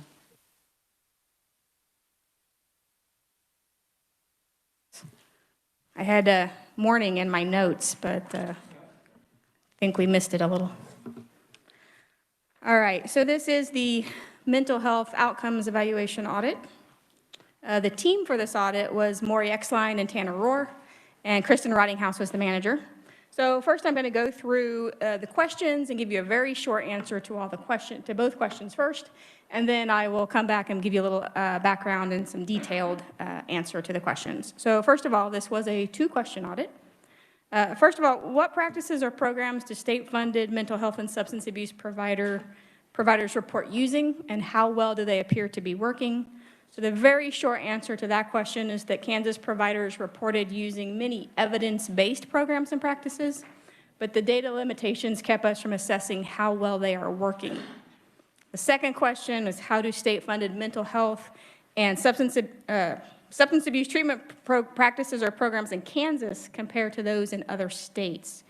And the short answer to that is Kansas substance abuse and mental health providers use very similar programs and practices to those in the 5 other similar states that we looked at. So first, just a little bit of background. It starts on page 2. So individuals without private health insurance can seek treatment through state-funded programs. And there are 4 state agencies that oversee a variety of programs that pay for individuals to receive treatment. So the Department of Health and Environment oversees the Medicaid program, which pays for certain substance abuse and mental health treatment for individuals who qualify for Medicaid. The Department for Aging and Disability Services, which is KDADS, also oversees the Substance Abuse Prevention and Treatment Block Grant and the Mental Health Block Grant, which are federal funds that pay for treatment. Individuals who do not have Medicaid and don't have private insurance and have an income of less than 200% qualify for those programs. KDADS also oversees a state-funded treatment program for individuals who've been convicted of a 3rd or subsequent DUI. And then KDADS also oversees the state hospitals and the community mental health centers. The Kansas Sentencing Commission oversees the state-funded treatment program for individuals who've been convicted of certain drug possession crimes. That program is more commonly known as Senate Bill 123. And last, the Department of Corrections oversees state-funded treatment programs for prisoners and parolees. So an individual who qualifies for a state or federally funded treatment can receive it from an approved provider. So the state typically licenses providers to provide services to those who qualify for those specific programs. For example, the Sentencing Commission has approved 131 providers to provide services to Senate Bill 123 offenders. So if you're seeking treatment under Senate Bill 123, you must use an approved provider. So across all the programs, approved providers include a network of approximately 200 private, public, and nonprofit providers. So the details to the answer to question 1 begins on page 4. So just to refresh you a little bit about what that question is, what programs and practices do state-funded mental health and substance abuse providers report using, and how well do they appear to be working? So first, state law and regulations do not require that providers use any specific programs or practices. However, licensing requirements may require providers to use a certain practice. For example, providers approved through the Kansas Sentencing Commission must use cognitive behavioral therapies. So within those limits, the provider determines what programs or practices that they will offer to their clients. We talked to 23 providers to collect information on the types of programs or practices that they use. We selected the providers to get a good cross-section of all Kansas providers in terms of location and size. Our results, though, are not projectable because we did not select them randomly. The 23 providers we talked to reported 95 different practices or programs they use to treat mental health or substance use disorders. We evaluated 11 of those 95 programs. We evaluated the ones that were the most commonly reported across those 23 providers. to determine if research suggested that they were effective. So the figure on page 6 lists those 11 practices and programs. So for each program, we reviewed the existing national and international academic research to determine whether the practice is evidence-based. We made that determination on the totality of the research that we reviewed. So if you look at page 6 on that figure, on the far left column, you see all the circles. The more circles that are filled in, the better the evidence was that indicated that the practice was effective. So out of the 11, 8 of them had moderate to strong evidence supporting their effectiveness. So one treatment, which was cognitive behavioral therapy, had strong support for its effectiveness, and then 7 had moderate support. For the remaining 3, research found either weak evidence of their effectiveness or it was inconclusive. We also talked to providers about the challenges they face in providing services. Many providers we talked to reported that a lack of funding made it difficult for them to provide services to more individuals. Specifically, providers noted that Medicaid rates have not been increased since the early 2000s. Many providers reported difficulties in finding enough qualified staff, and some said that licensed clinicians were especially difficult to find. So part of the objective of this question was to assess effectiveness of state-funded programs, and here's where we encountered a few problems. So some of the more general problems that we encountered. First of all, determining what a successful outcome is can vary based on the person and their condition. So there isn't just one universal outcome that makes sense for every person. Some mental health conditions are lifelong conditions. So occasional relapse is likely. That does not mean, though, that their treatment was not successful. Individuals seeking mental health or substance abuse treatment also tend to be a very transient population. It can be difficult to track these individuals for more than a very short time after their treatment ends. And so as a result, assessing long-term outcomes is just not always possible. Some of the more practical problems that we ran into was that none of the 4 oversight agencies maintained complete and reliable data for the individuals who receive state or federally funded treatment. So the providers also do not consistently collect outcomes data. So as a result of all of these things, we were not able to determine the effectiveness of state-funded treatment. The second question begins on page 8. And that question, again, was how do state-funded mental health and substance abuse programs in Kansas compare to those in other states?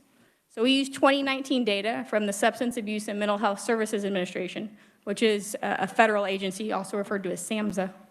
SAMHSA gathers the data through a periodic survey of all mental health and substance use facilities. So we compared Kansas's results to 5 other states that are like Kansas in terms of their population, their median household income, and their percent of population that reported illicit drug use.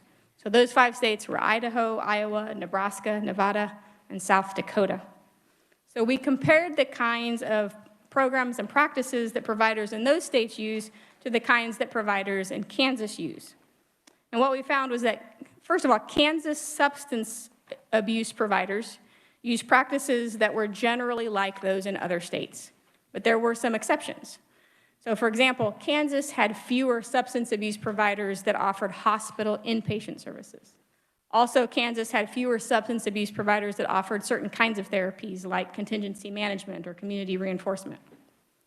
When we looked at mental health providers compared to the 5 other states, again, Kansas was generally like the other states that we looked at, but with a couple of exceptions. So for example, Kansas had fewer mental health providers that offered trauma counseling. On the other hand, though, Kansas had more mental health providers that offered services such as telemedicine or emergency psychiatric services. So last, we were again not able to compare outcomes in Kansas to other states because of much of the Kansas data was missing or not reliable. Providers who receive money through the Substance Abuse and Mental Health Block Grants report a few outcome measures to KDADS, and then KDAD submits that data to SAMHSA. We tried to compare the SAMHSA data for Kansas to the 5 other states.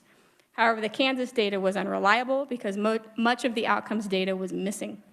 Additionally, KDADS does little reliability testing, so some of the data that did exist did not make sense. So we were unable to determine if those same data reliable issues extended to the other states, and as a result, we just could not compare Kansas and Kansas's outcomes to those in other states. So we didn't make any recommendations for this audit, but that does conclude my presentation. I'd be happy to stand for any questions. All right, thank you, Heidi. Committee, what questions do you have? Yes, Representative Barker. So Heidi, do other states have better data? They keep better data than Kansas, or do we know that? All we know is the data that is reported to SAMHSA, and every state does report to SAMHSA. We were unable to determine if the problems that we saw in Kansas also happen in other states. In terms of any other data that other states might collect, we just don't know what they have or what problems they may encounter with their own data. Thank you, Madam. Heidi, when you itemize the state funds that were spent, were those also special revenue funds that we might receive from other entities? For example, you have Kansas 4 state agencies oversee a variety of programs that pay for individuals to receive treatment on page 2. And it totals about $377 million. So, and it said that substance abuse is paid for by state money. So does that include beyond state general fund? Is that special revenue funds? Are those special grants or? It's a little of both. So for example, and it varies based on essentially the program. So for Medicaid, we included both the state money that's spent on Medicaid and the federal money that's spent on Medicaid. For looking at our portion, the state side portion. The total includes everything. So for the state side for Medicaid, it's $80 million and $151 million in federal. So for the block grants, it's $16.8 million in federal money. The Sentencing Commission is all state dollars, and I believe most of the Department of Corrections money is also state dollars. If I added it up correctly, I was just looking at the state pieces. They're part of the pie, and it looked like it was a total of about $377 million. If I grabbed the right numbers from each of that, did you, when you were looking at other states and how much they spend on substance abuse, did you have any total look of total expenditures per population or anything like that? We did not look at that in other states. Actually, collecting how much states spend on mental health is actually a pretty tricky expenditure. It's not as simple as it looks. Every state runs their own set of programs. They do it in their own way. We have 4 agencies that oversee all of these pieces. In some states, it's fewer. In some states, it's more. So just with the kind of constraints in time, we just weren't able to spend all the time that it would take to run down exactly how much every other state would have spent here. And it definitely would if you went entire mental health, but if it just focused on substance abuse, I was just wondering where we lined up. Committee, other questions? All right, thank you for your report. Officials from KDADS and the Sentencing Commission are here via WebEx and are available for questions. Committee, do we have any questions for members of KDADS and the Sentencing Commission? Okay, Senator Tyson. Thank you, Madam Chair. I was just wondering if this report would be presented to any other legislative committees. Justin. Madam Chair. Yes, so as part of our distribution process, we do send the report out to all legislators to let them know it's available. If you'll recall, at the beginning of every legislative session, we will sit down and come up with a game plan to make sure that the salient legislative committees get the reports we think they're most interested in. We will actually present that to this committee so that you can get us input and make sure we've got the right ones. So it is our intention to make sure that this gets out to the right committees. Thank you. And thank you, Madam Chairman. I think there's a lot of good information in here. I'd hate to see it lost in the shuffle. Thank you. All right, thank you. All right, committee, we're going to move on to our next item on the agenda. It's the CTCL election grants. I'd like to recognize Macy from LPA to go ahead and update us on this one.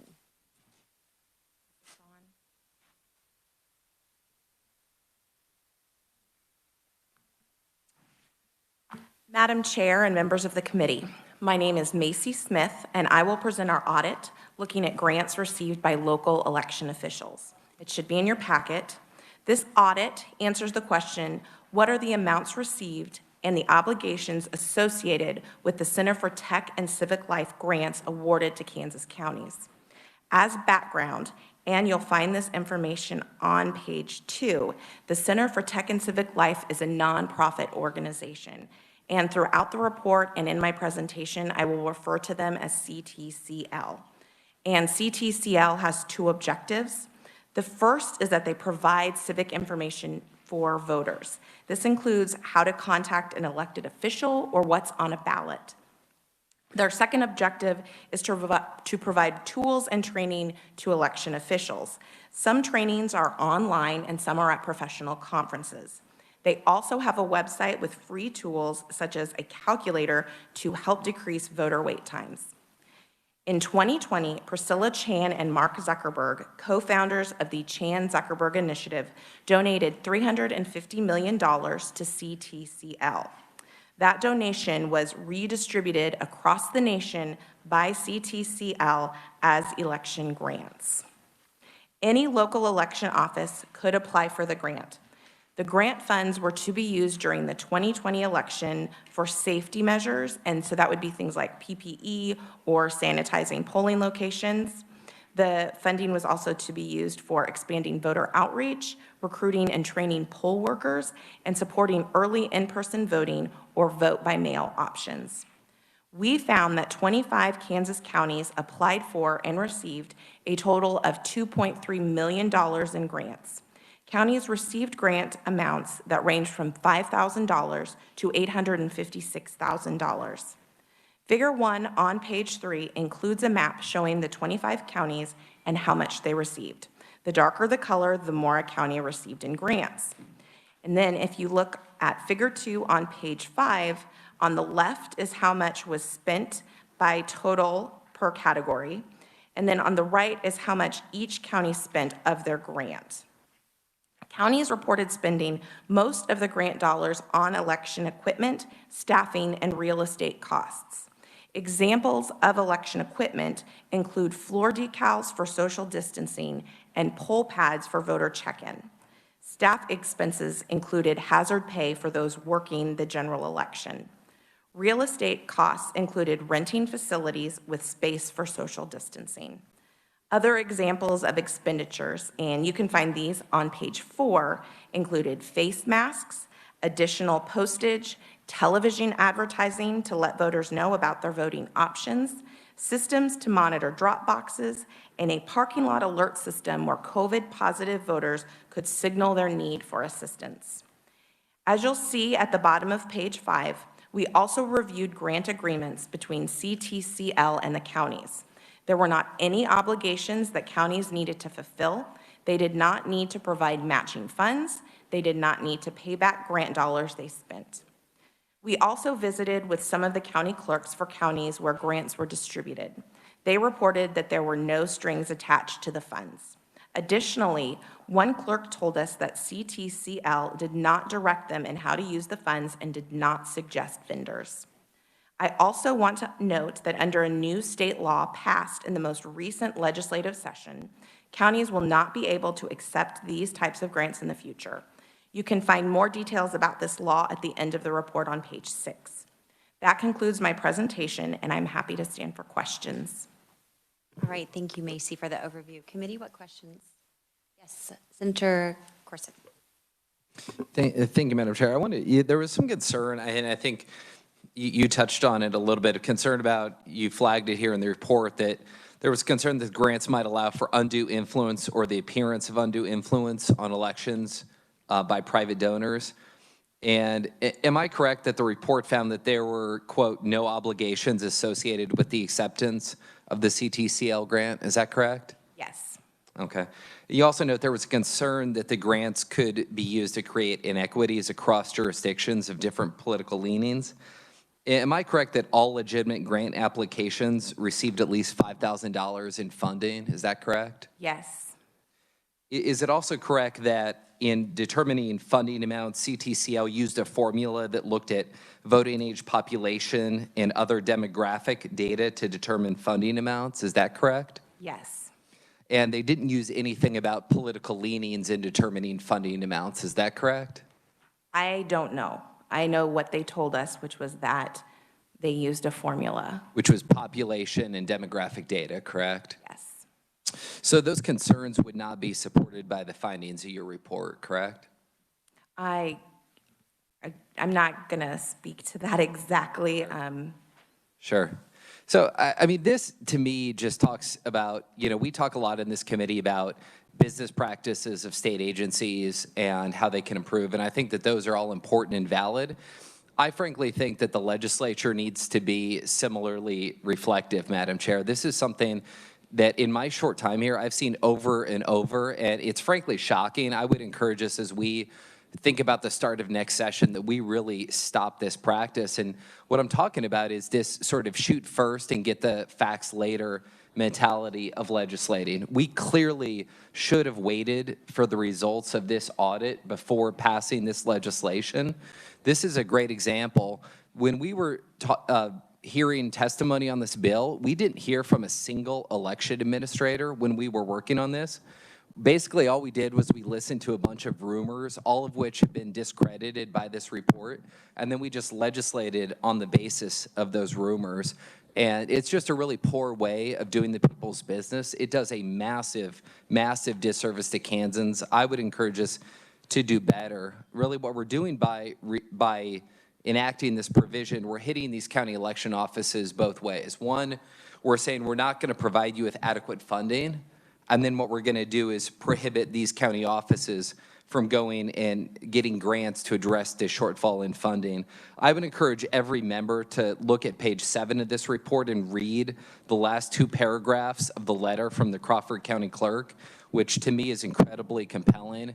I would encourage us, frankly, to repeal this provision, which in fact saves taxpayer dollars and should be appealing to the conservatives on this committee and in this body. So thank you very much for your work on this, and thank you, Madam Chair. Thank you, Senator, for providing your assessment and opinion regarding legislation that was passed pretty significantly in both the House and the Senate. And I would counter your comments by saying I don't think very many members of your caucus would approve of funding from a Donald J. Trump entity. And there would be distrust if there was funding from a Donald J. Trump entity that went into our public sector.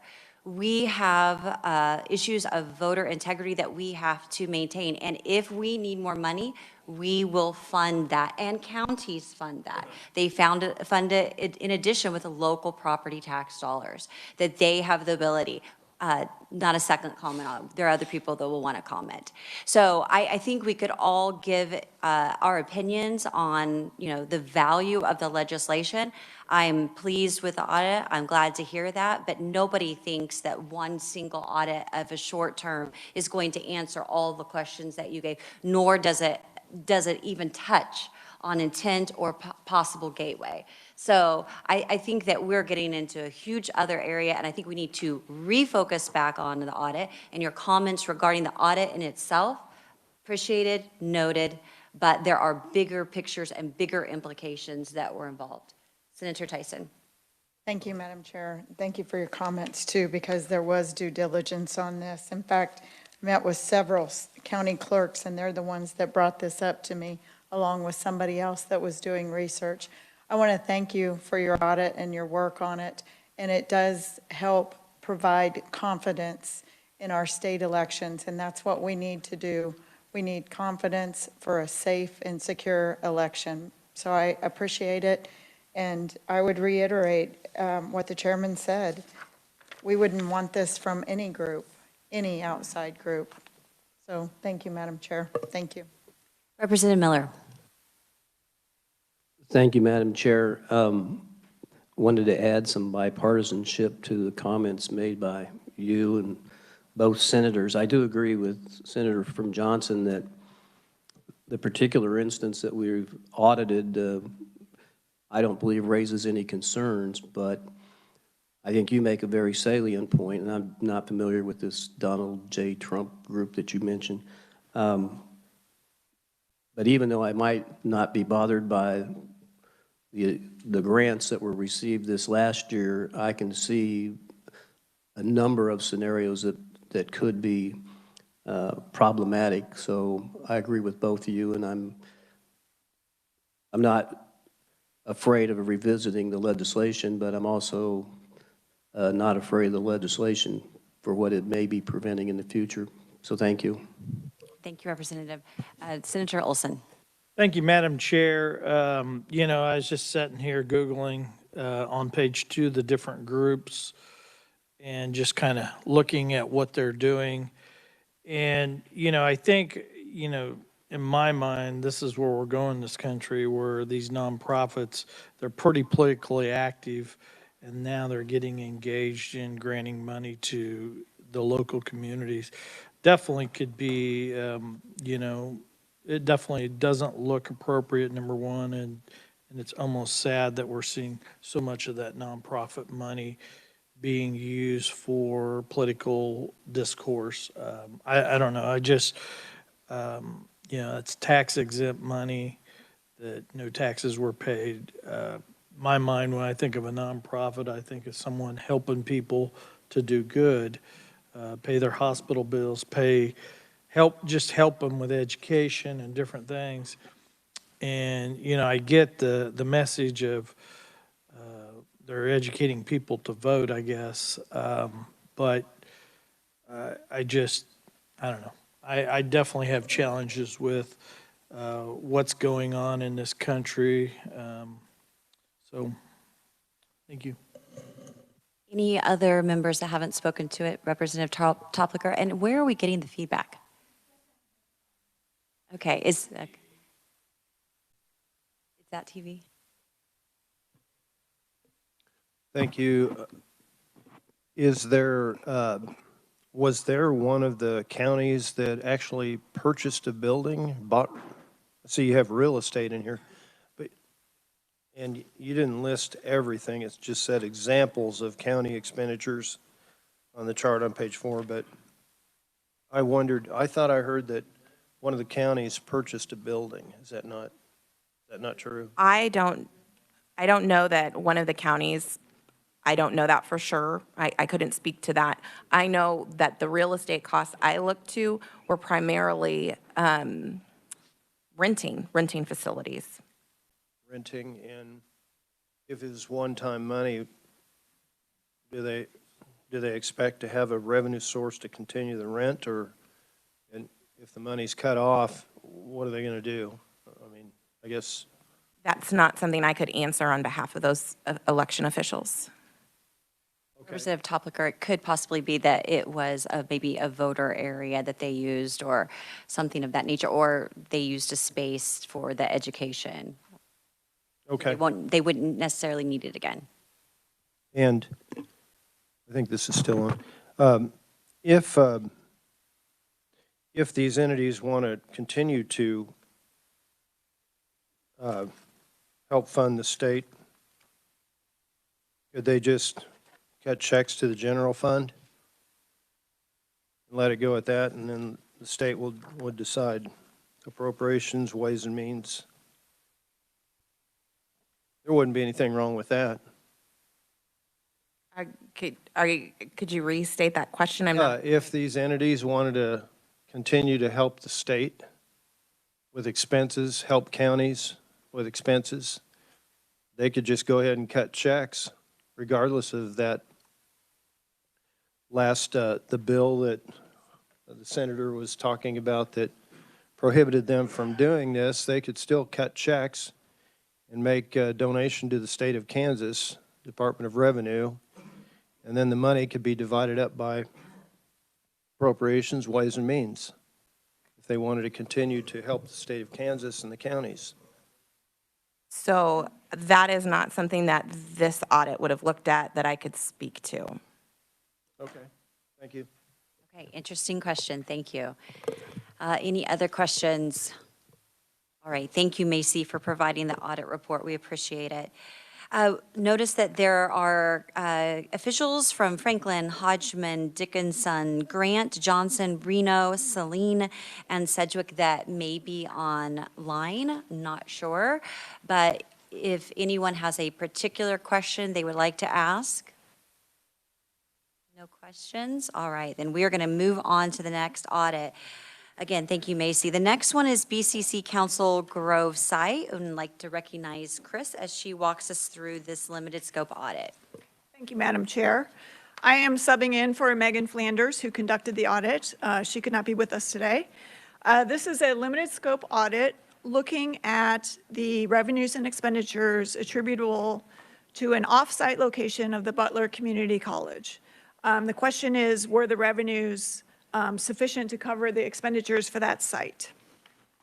First, a real quick bit of background. Butler County Community College is the second largest community college in the state, and it has several learning sites across the state. One of those is in Council Grove, which is in Morris County, a different county. That site serves about 200 students and offers things like academic advising, placement testing, and some coursework like psychology and allied health courses. So again, the question was revenues and expenditures. We found that the estimated revenues for this site were about $11,000 less than its estimated expenditures. So the revenues did not cover costs. Again, this is an estimate, and we focused on 2019, a complete year before the pandemic hit. Community colleges don't keep their books in this way. That's why it's an estimate. But we focused on things that could be directly attributable to this site. So figure 1 on page 3 is a high-level summary of the revenues and expenditures. On the expenditure side, you can see it's mostly salaries, and then some building rental and equipment and that sort of thing. Total expenditures were about $158,000. On the revenue side, there's two main sources of revenue, state aid and student tuition and fees.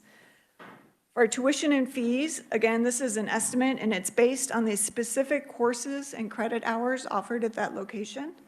The tuition and fees vary depending on the type of student. That's shown in a chart at the bottom of page 4. In total, the site collected about $42,000 in student tuition and fees for the year that we looked at. Notably, that is mostly fees because a number of the students are high school students who are eligible to have their tuition waived. They're taking courses through the community college. The other portion of revenue is state aid. Again, these are estimates based on specific courses offered at the site. There are two main types of state aid. The first type is called tiered and non-tiered. That's one type. Tiered means technical classes, and non-tiered means more general education classes. This is established in law, and the Kansas Board of Regents then creates a formula to distribute the state aid appropriated by the legislature. Again, it's based on the courses and their enrollment. For this site, the students at Council Grove are out-of-district students. They're not from Butler County.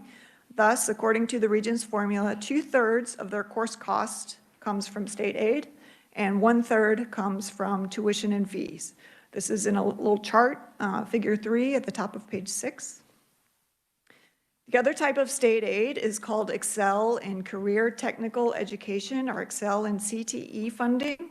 This is more for technical courses, and this state aid is supposed to cover 100% of the course cost.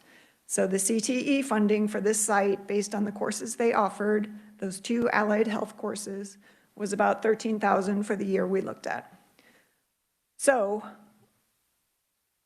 regarding the state aid, we did note that the state aid has not been paid according to the Regents formula in recent years, which could help explain why the Council Grove site operated at a slight deficit in fiscal year 2019. The state appropriations for this state aid portion have fallen short of the full amount determined by the Regents formula. This is referred to as the gap. It varies by school and by location. In this particular year that we looked at, this site received an estimated about $91,000 in state aid for this tiered and non-tiered state aid. If it had been funded in full, it would have been about $122,000, which would have put them in the black for that year. So again, it's up to the legislature to determine the amount of state aid funding. That is for the tiered and non-tiered. For the Excel and CTE funding, that also has been paid in full in most years, but there has been a deviation or two. That pretty much sums up my presentation, Madam Chair. We did not make any recommendations. I'd be happy to answer any questions. Committee, are there any questions? Yes, Representative Miller. Thank you, Madam Chair. This is not my area of expertise, so this question comes from various levels of ignorance on my part, but we've concluded that it was $11,000 less in revenue than expenditures, and my question is, does that violate some policy, some rule, some regulation, or some statute, or is that just stating a fact? I will take a crack at that. Yeah, For you, because yes, I am the one that requested this short, some limited scope audit. So for background, there are, let's see, approximately 19 community colleges in 18 different counties, and those 18 different counties pay property tax that, for example, you don't pay in York, Shawnee, and then Sedgwick County doesn't pay. Johnson does pay.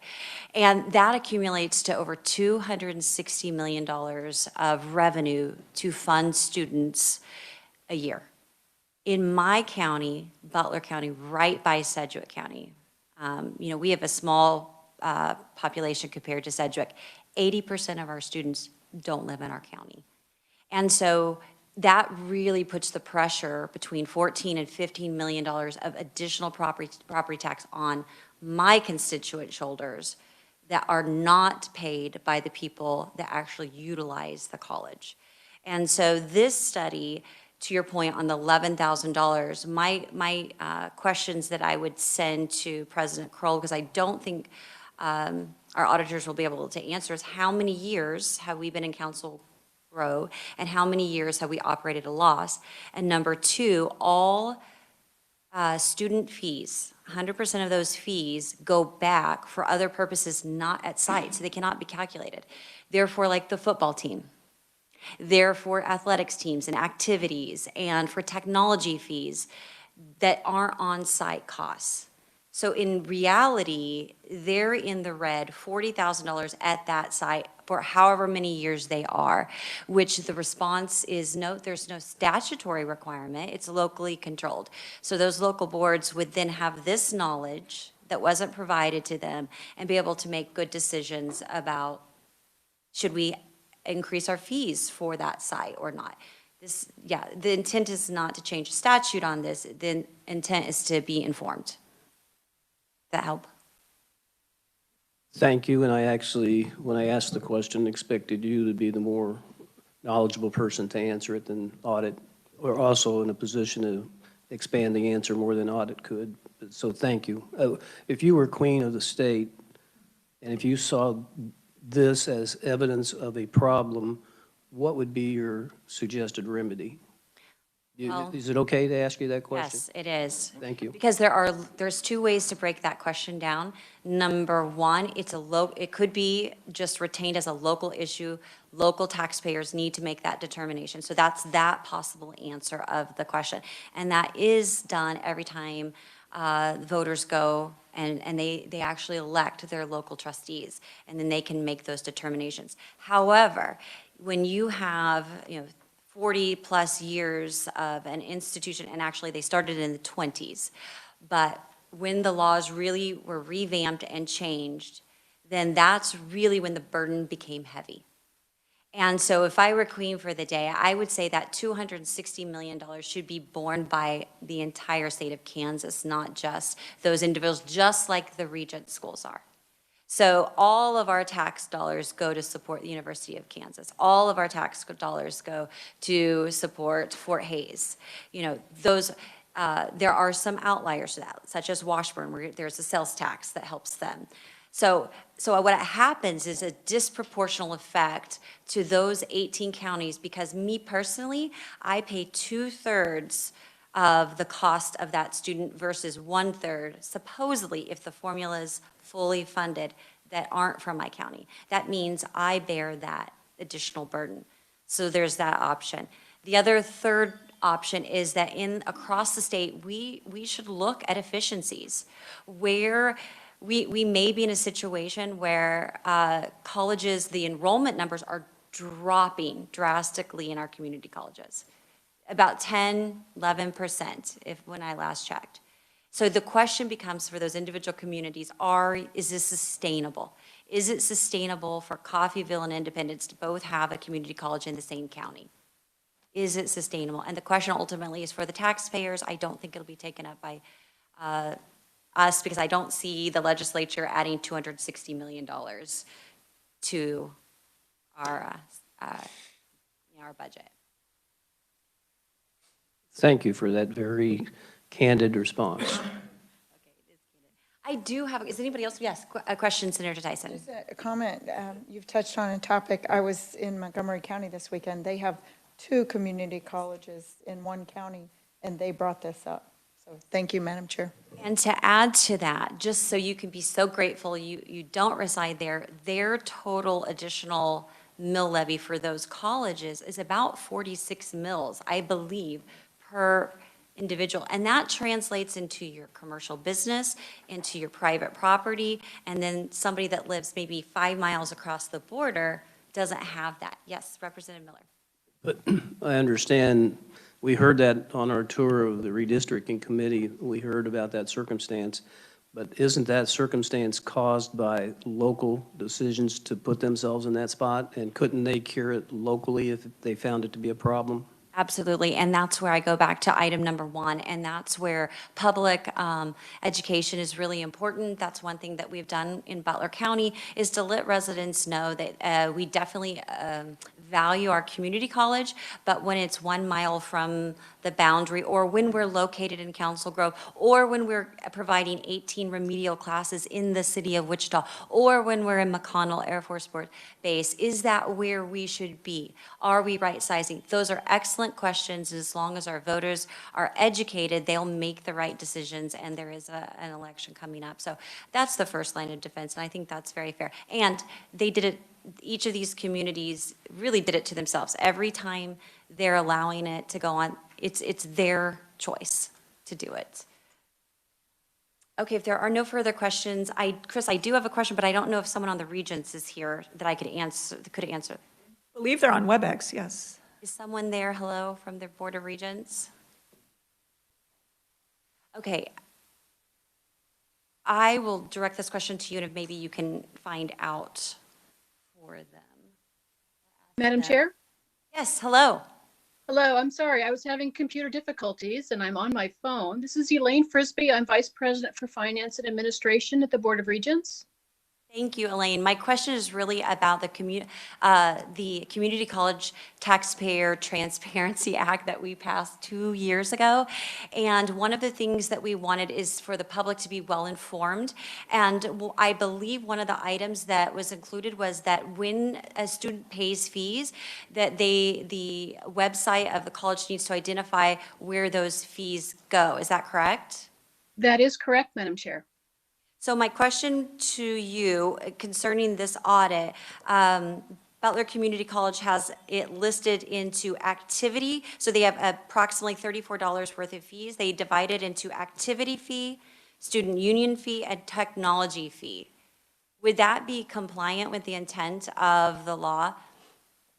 Because the student fee, and my question really is, what does that mean? I would rather defer to the college on how they are implementing the provisions of this act.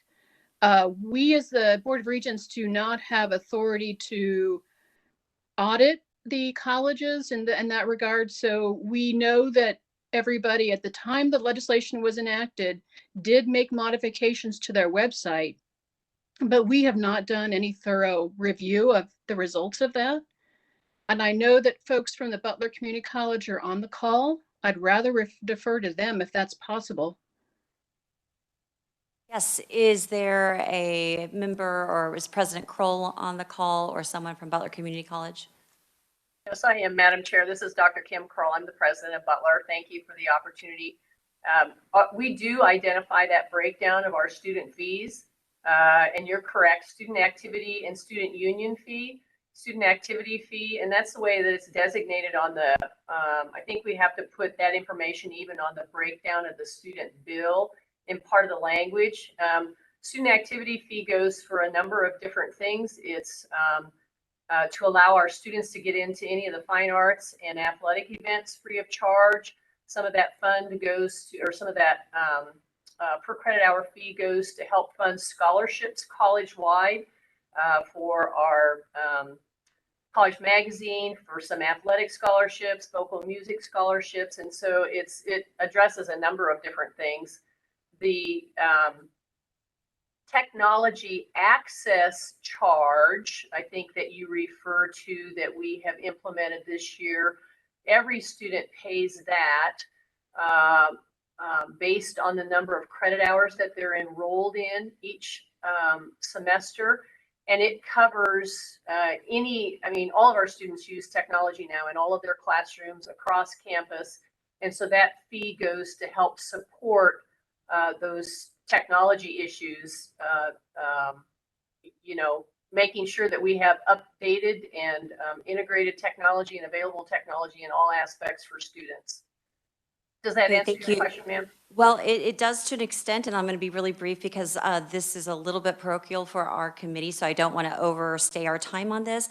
I would say that the technology and student union fee are specific enough. I would say the activity fee, because there are so many athletic teams at Butler Community College, that it would be hard for a student to know really where do my dollars go. But I will just conclude with a question that I initially asked when I didn't know you were with us today, and that question is, how many years have you been at Council Grove? I would have to check. I don't know, Madam Chair, and I'll go back and look and get that information to you. Okay, I appreciate that. I can't tell you for sure. I know that the service areas that each of the community colleges have been designated, and Butler's service area includes Marion, Morris, Chase, and Greenwood counties, that when those service areas were put into place a number of years ago, Council Grove obviously is in that county, in one of those counties, and so we may have actually been at that site and serving that high school since the time frame that those service areas were put into place. But I am happy to go back and look at that specifically, and then I'll get that information to you directly, if that'll help. That would be great. And the good news about service areas is the statutes do not mandate any school to have sites or any required educational facilities in any of the areas. There's no requirement. A service area just kind of gives jurisdiction that this is where you're supposed to stay within, just to be helpful. Thank you, President Kroll. And if there are no further questions, we're going to move on. And thank you, Chris, for filling in today on that one. IT monitoring reports. We are going to recognize Katrin from LPA, and she's going to walk us through that. Thank you, Madam Chair, members of the committee. I'll present a very brief update on our monitoring efforts for the KBI's Automated Biometric Identification System, or ABIS for short. This is a one-page memo that should be in your packet. It's the very last page, so I'll be quick. Real quick, this is a little bit different from other performance audits that you've heard this morning. We usually evaluate something after the fact in those audits. Here, our primary objective is to identify early when a project is at risk of failure to do scope, schedule, cost, or quality issues. So by communicating these concerns to stakeholders and legislators, we hope to improve the project health. So we monitored this particular project since January 2020. This project will replace the state's current fingerprinting system, which becomes obsolete at the end of 2022. So real quick, the project scope is satisfactory. KBI has signed a contract for the system, which locked in the project scope. During this reporting period, KBI also finalized a contract for independent verification and validation. Given the relatively low cost, this was not required, but KBI officials think the extra oversight will increase the project's chance for success. We also determined the project cost to be satisfactory. In our last update, we noted KBI secured $6.8 million from Senate Bill 66. This ensured the project could move forward. The two contracts that I've talked about earlier during this project, during this monitoring product, as well as some internal costs, bring the project budget to about $5.5 million. The amount will become our baseline in our next monitoring period. We found the project security planning satisfactory. The signed contract included all the various security requirements we saw in previous phases and during the planning phase. So we have currently no concerns there. And lastly, the project schedule is in caution, and we say that because the contract was signed in July rather than the anticipated month of May. This reduces the available time to work the project and complete it by November 2022.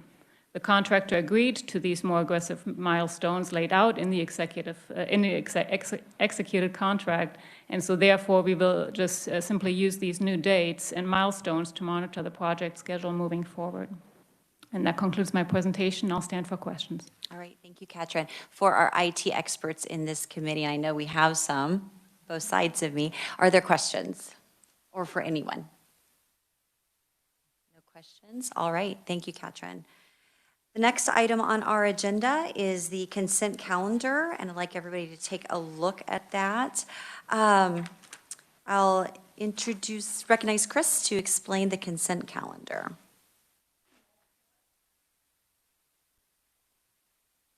Just as a refresher, unless there is objection from the committee, the following items will be considered approved by the post-audit committee meeting without objection and will be recorded in the minutes. If a member of the committee objects to a committee consent calendar item, it will be voted on separately. Today's consent calendar has 3 items, the first of which is approval of the minutes from the June 29th meeting. The second is acceptance of the performance audits presented you today, STAR bonds, Department of Labor, mental health and substance abuse, Butler County, and the grants received by local election officials. And the third item is a limited scope audit that has been preliminarily approved by the chair from Representative Ruiz, looking into the management culture of the Kansas City School District.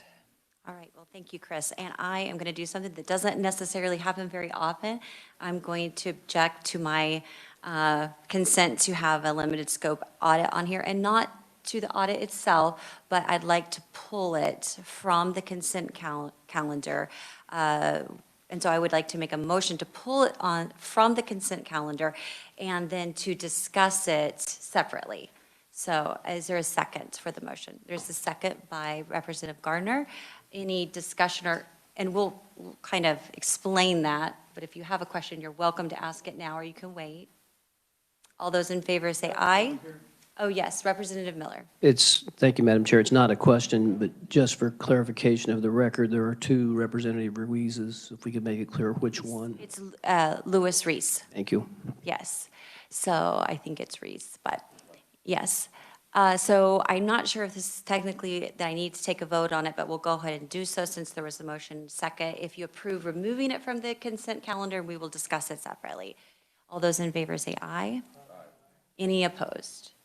Okay, now we're going to set that aside for a moment and we'll discuss that here. But I think at this point, is there anybody that would like to abstain from the approval of the minutes or any of the items that are on the consent calendar? Okay, if not, then those are considered approved as they are minus this one item. If you look in tab A, this is going to help you, look for attachment B in tab A. It's the limited scope audit proposal by Louis Reese, and it's laid out here before you with some specific questions about Kansas City, Kansas, USD 500, and it would survey staff about sexual harassment, racial discrimination, workplace security, and safety. And I did preliminarily approve this as a limited scope audit. I generally, if it's an audit that can be done and falls within the scope, we'll try to support those audits that each of you would bring to us. And so that's why it is included on the consent calendar, but with discussions with other members on our committee and discussions with Representative Nguyen, who also had discussions with Representative Reese, we want to maybe take a look at that. So Representative Gardner, you had like to comment on it or make a motion?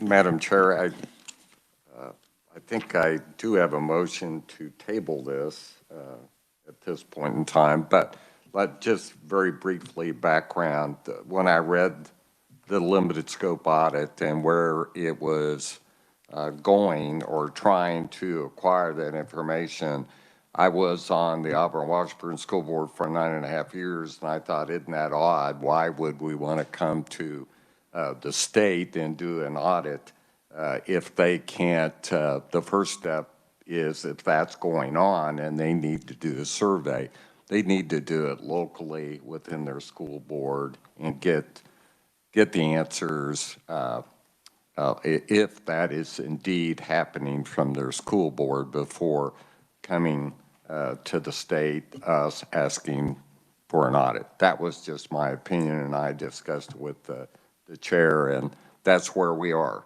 So do I need to make a motion to table this? You did make a motion. I will second it, and then we can discuss it if that's okay. Sure. You know, whether or not we have to do so formally, but I do agree with the thoughts here because I think we should be the last resort or the last stop. And if there's a concern amongst our committee or our legislative peers about something that is happening in a community or another governing body, well, then we certainly have the ability to take this on. There's nothing that would deny us from being able to do this. But if we could send it back to that local school board and allow them the opportunity to look at it and handle it themselves internally, that is ideal. And I agree with Representative Gardner, I would want that myself if I were on the school board. So I'll just open up for discussion on that. Yes, Representative Toplicker and then Senator Tyson. Did Representative Rees, did he say that he was going to take this in front of the school board, or was this his idea to withdraw it? So he was, because Representative Nguyen is a member of the school board, I did contact her after speaking with Representative Gardner, and she determined that it was a good idea to talk to Representative Reese and find out exactly, well, what are the intents, what are you thinking, what are the concerns, and really between those two individuals, I felt like that was the proper place. So he, I believe from the last I understood, is that he was okay with it being tabled. And by tabling it, in many committees, that means it's dead. It doesn't necessarily mean it's dead here. It just means we really are going to pause and allow them the opportunity to handle it. Does that answer your question, Representative? Okay, and Senator Tyson. Thank you, Madam Chair. Mine was procedural on the table motion. 2/3 of the committee could vote to remove it from the table. And I'm new to this committee, so I'm wondering, in legislation, we 2-year bill cycle. Is that the same for these reports also, the request on reports? Justin, I'm going to let you answer that, or Tamara. I'm going to take a stab, but I'm going to look at Tamara too, because we have to work the details out of this. So my understanding of the rules is when you object to this particular item, it takes it off the consent calendar. So now we're treating it as a regular audit. The rules make provisions that when regular audits are heard by this committee but not approved, then they get deferred generally to the spring meeting, so they would come up. Legislators always have the right to make requests of this committee at all times. So in that sense, you can't ever table a request. They can bring it to you. You can reject the request and decide not to act on it. But all legislators have complete freedom at any time to submit and continue to resubmit the request regardless of whether the committee approves it. So I think the first motion was in good order. I think the second may or may not be necessary, so I'll leave that to the committee. I don't know if Tamara has any additional thoughts or corrections to that line of thinking. And that's fine. If there are no objections from the committee, just to defer this when it's tabled, to defer it to the spring, when it would naturally come back up again, if that's in order, then we don't need to take a vote on it. Is that where we're at right now, Tamara? Yes, thank you, Madam Chair. It is totally the will of the committee whether you choose to take the formal action to table it or you just wait until the automatic event that it comes up at the spring meeting. Madam Chair, should I withdraw my motion? Well, okay, another question. Coming back from Senator Tyson's comment, if you actually make a formal motion and you take action on it, then it's going to require 2/3 to come back, but then that's really not what we're hearing from our procedure. So in a sense, maybe it's better if the motion is withdrawn, so then we don't have any procedural issues with voting it back, and it can just automatically come back to us. Is that okay with everyone? Madam Chair, I withdraw my motion. I approve. And Madam Chair, just so you know, we can always work with Representative Reeves and make sure that if he's interested, give him time and come back. So we will also, just on the informally, just make sure to touch base. And if he withdraws it, which is also his right because he decides to go a different avenue, then you wouldn't see it by spring. So we'll make sure we contact the requesting legislator to make sure everything is in order for the next spring meeting when that would normally come up. Right, perfect. And a lot of times we don't know all the background for a particular audit, and that's why I do appreciate all of you for your patience as we take audits. Sometimes it doesn't make sense why we would do an audit, but there are reasons, and so we want to be respectful of that. Okay, so I think we're good on that portion. Yes, Representative Miller. Thank you, Madam Chair. I just wanted to close the discussion by saying if there are valid allegations of racial and sexual discrimination in this school district, I have a high level of confidence that Representative Wynn, being a member of that board, they will be properly dealt with. Thank you. All right, comment appreciated and noted. Let's get that in the minutes, just joking. Okay, we are not taking a break, but I think right now then that puts us at executive session items. And so with that, do we have a motion to go into executive session for my vice chair? Okay. Note the time. It's 1:34 or 1:35 by the time you're finished.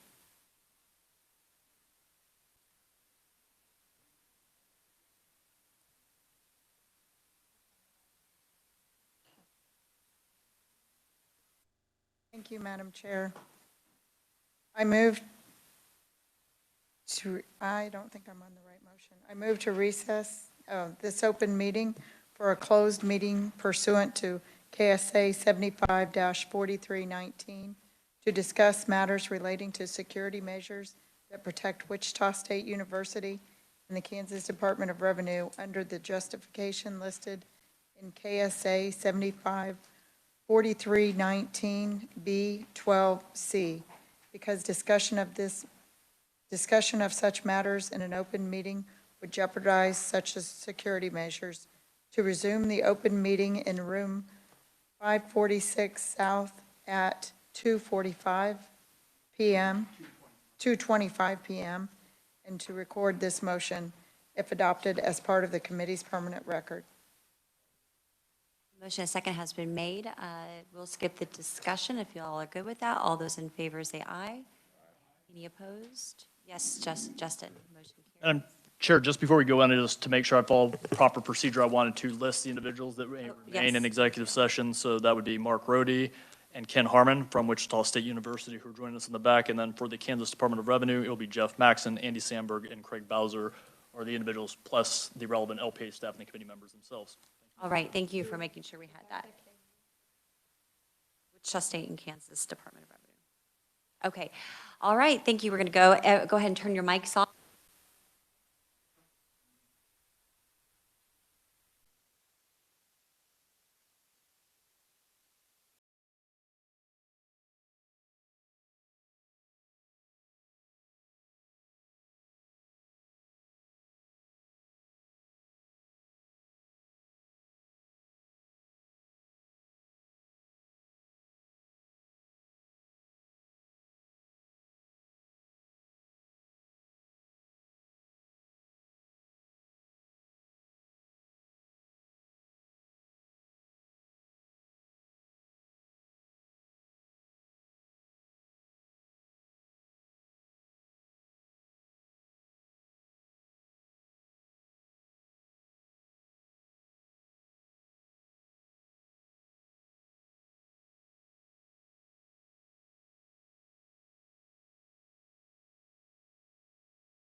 Thank you, Madam Chair. So I will keep this brief. Just a couple of additional business items. Wanted to let the committee know that we as an agency are always constantly trying to improve our IT security posture. So those IT security reports that you hear, we take that very seriously. We realize we kind of live in a glass house here. So there's a lot of things that we're doing at all times. I was going to let you just know of a couple. We've recently looked into cybersecurity insurance. It turns out we cannot purchase cybersecurity insurance. There's state laws that say because the state is self-funded, that state agencies are not allowed to buy additional security products. So we have raised that with Alan Weiss as a legislative CEDO. We've also raised that at an ITAB advisory council meeting for the executive branch to consider as well. The regions have actually got an exemption for that, so they actually have purchased cybersecurity insurance. We think it's a pretty good idea and something we should consider. There's some controversy around that. A lot of folks don't want that to be used as the first measure of defense because that could result in kind of lazy IT security posture. We agree, but when you do a lot of other things like we do, we feel like it's a very good end of the process thing, at least to consider. You don't want to get scammed either. So anyway, we looked into that to try to, some of our colleagues in Washington State had a big data breach, and they suggested to us that cybersecurity insurance was something worth looking into because it has helped them navigate that process. So I just want to let the committee know, we looked into that. We're not going to take steps or actions on that because it's currently prohibited, but we have raised it to the legislative CEDO's attention in case he wants to broach that with members of the LCC or the members of the legislative leadership down the road in the future. Maybe that's something we should look into. So we've looked into that. People might be over the place, but we want you to know that's something we looked into. We are also currently participating in a voluntary review from Homeland Security. They have a security assessment group, and so they come in free of charge to help state agencies at the federal level. So we have volunteered for some of their evaluations and audit work. So that's something they're doing privately with us, but it's kind of a nice synergistic thing we can do with the feds. They'll come in and evaluate our IT security, and that's usually very expensive and very helpful to us. So that's coming on. We have them looking at our website. We have them looking at some of our security controls. So that is ongoing. We've also recently moved from regular Zoom to Zoom.gov, which is a more secure. It's actually got a whole separate portal that has been evaluated more thoroughly by the feds for compliance with some of these security protocols we think are important. And we recently, probably most importantly, went to multi-factor authentication for all of our laptops. So this is the very thing that we were talking about today with the Department of Labor, that second form of verification, which significantly decreased the number of fraud claims. So now to log into my computer, I have to enter a password, and then I also get something on my phone that says, is this you? Can you authenticate to the device? So every time I log into this, I have to put both my password in and I have to verify through my phone that it is in fact me. And if you don't have a phone, you can use a token as well. So just a couple of security protocols I wanted the committee to know that we are working on. Then also kind of final action item for this meeting, Madam Chair, just let you know that we will probably be looking towards an October meeting because we will need the full committee to approve the budget I'm having the executive committee look at in just a few minutes. And that has to be completed early on so that the LCC can hear that sometime in late October or early November. So that is all of my items. I have not gotten word when the budget meeting for the LCC will be, but it is almost always late October, early November.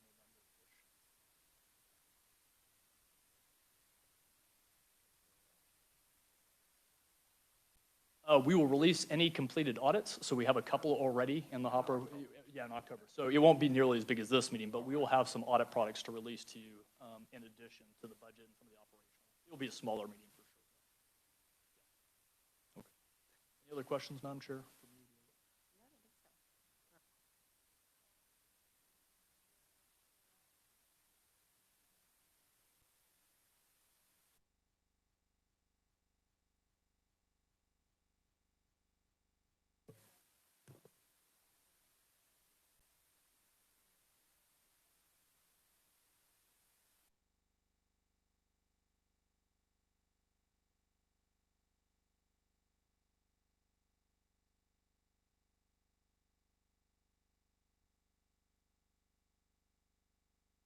Oh, so that is already built into our calendar, and it will be starting early at the beginning of the next calendar year, the next calendar cycle, January. So what you guys tabled today was a request for a limited scope audit. That's actually separate from the IT security audit schedule that we've got. We usually get to 8 or 9.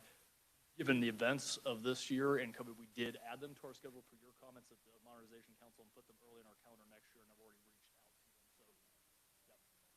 So they have been built into our schedule as soon as we can get to them next year. Yep. Yep. All right, so that is all the agenda items for the main committee meeting, Madam Chair. right, so if there are no other items for our main meeting, we will officially adjourn our LPA regularly scheduled meeting until a designated time in October, to be determined. Adjourned.